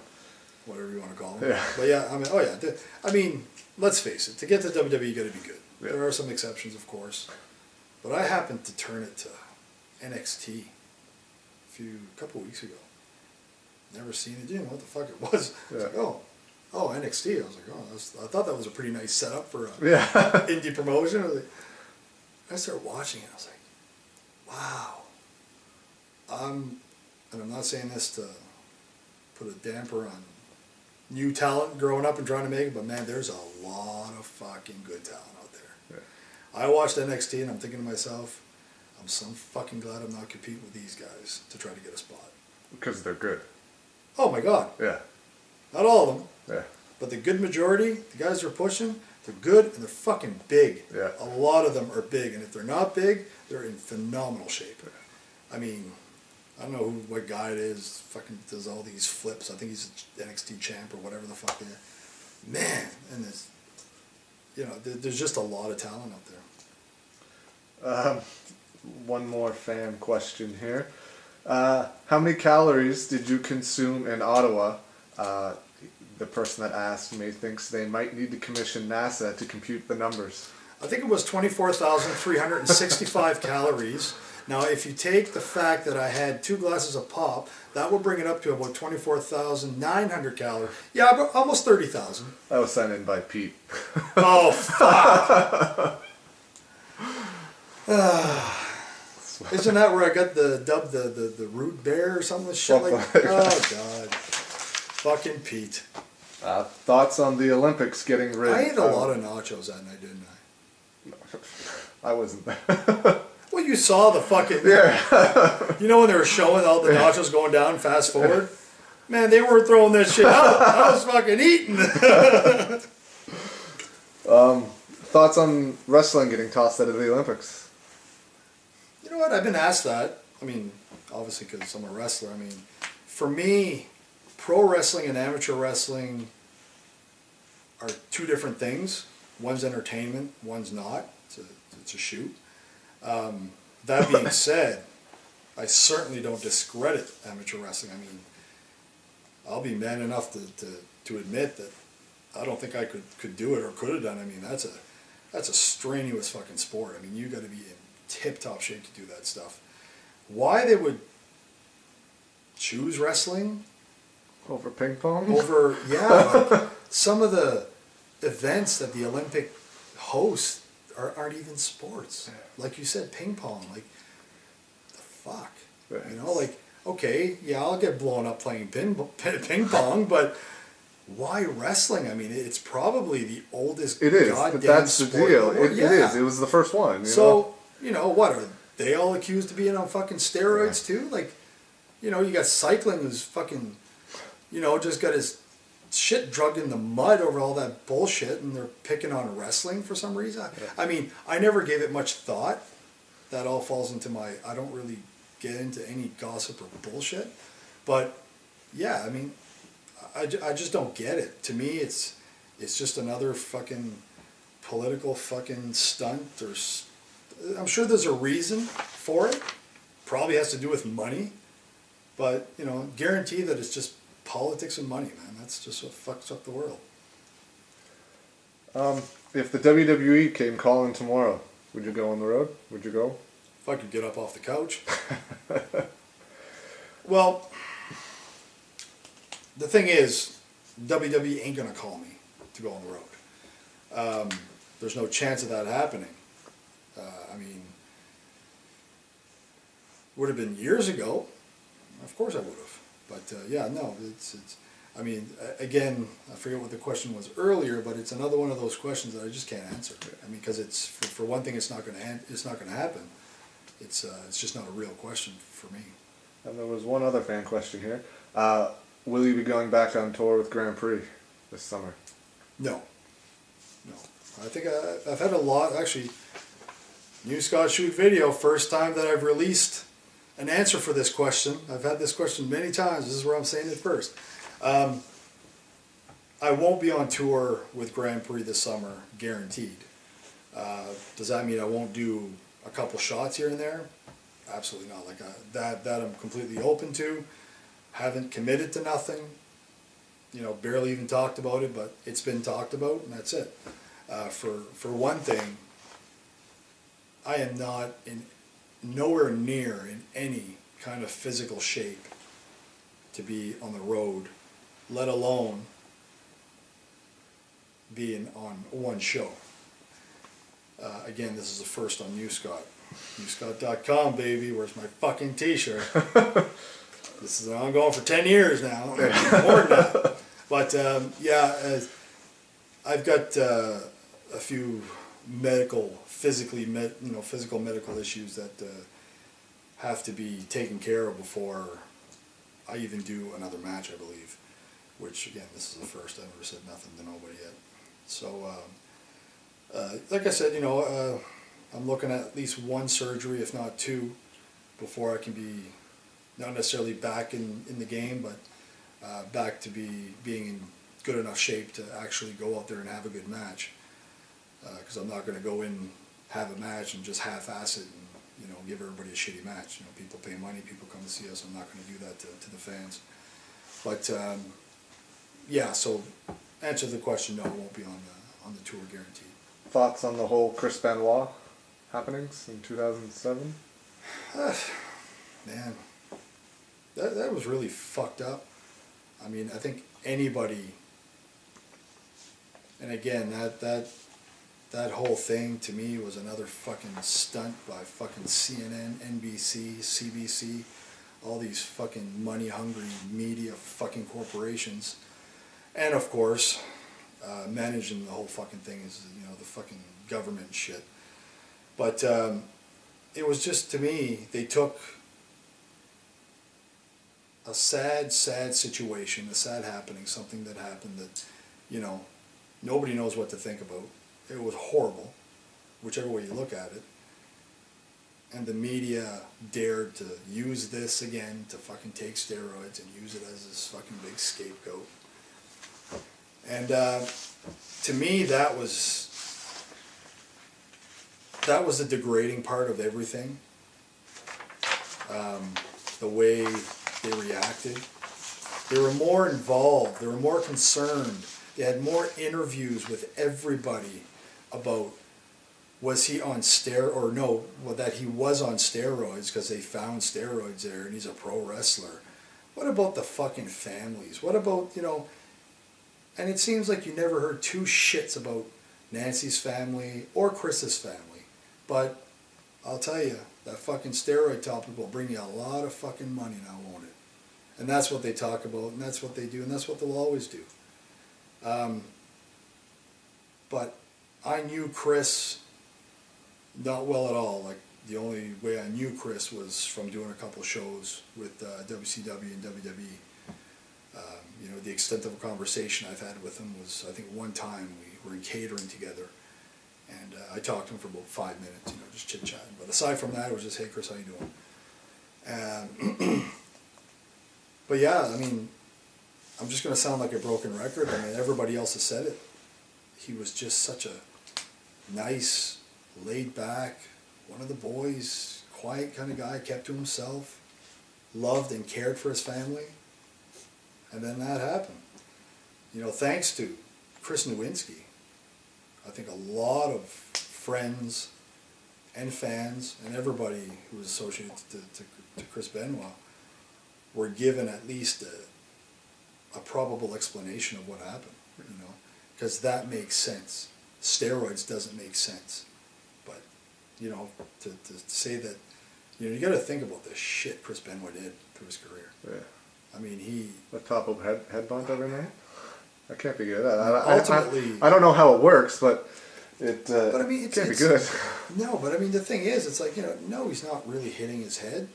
It's the trauma. Yeah, he's still hitting the ground. Yes, I mean, he did that every night. Yeah. I did that same momentum move when I did TV for Billy Gunn. Do you think I'd do that every night? Yeah. Fuck no. Yeah. That fucking killed me. I felt like somebody kicked me in the balls as hard as they could with a steel-toe boot. I mean, you're coming from that top rope onto that fucking mat, which is not fucking soft like everybody thinks it is. It just shot like this. Oh, like I said, I felt like I got kicked in the balls. I couldn't breathe. I was fucked. But the fucking match had to finish. So for Chris Benoit to go out there and do that every night, yeah, you're going to suffer fucking concussions. Whether it's a mild concussion, you do that fucking 5,000 times. You know how many fucking matches he's had? Not to mention all the other shit. Especially the stuff he did in Japan and stuff. Yeah. Man, nothing for him to take a bump off the top rope onto the cement. Yeah. You know, I mean, like I said, hats off to Chris Nowinski that did the research and, gave all the fans, whether you liked Chris or not, at least something to make sense. Because if not for that, you'd be like, the fuck, But, what he said made sense, I mean, I'm hoping that the majority of people are fucking smart and fucking, have enough common sense to realize that it's not steroids that kill them. I'm not saying steroids didn't have a minuscule part into it, but I mean, it's like Lal Alzado. It's the same old fucking thing, They drug fucking steroids through the mud because of that. Lal Alzado admitted it afterwards, like, yeah, he was on steroids, and yeah, he fucking blamed, probably because the media paid him off to fucking say steroids, because the guy was on fucking heroin, cocaine, drank every day, painkillers, but you're going to blame steroids, the medicine that heals you. Yeah. Come on, don't be so fucking naive. Is there a I'm pretty passionate about the steroid. Not that I'm pro-steroid or anything, but the fact that, again, especially the media, has everybody fooled into, like, steroids is like fucking crack cocaine or heroin. Yeah. Like, I mean, I've done many fucking over the years, but I never abused it. I just used it. Yeah. There's using and abusing. That's the thing. You can abuse anything. You can abuse alcohol, pills, and well, that's just it. Like, there's no difference. Yeah, but I mean, I just think it's complete nonsense, and like complete hypocrites, because all these fucking people that are giving steroids the bad name are sitting there sucking on their cigarettes or drinking alcohol. Oh, that's fine. Yeah. Why is it fine? Because the government says it's okay. Yeah. All you puppets out there that listen to your president and the media. I gotta go watch some Alex Jones. Could you tell us a road trip story that you may have not told before, or just not told on camera before? Did I tell any of the last? I don't think so. No. Wow. Road stories.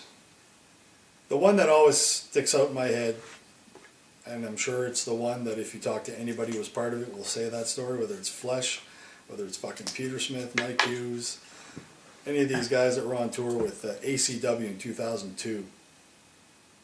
Wow.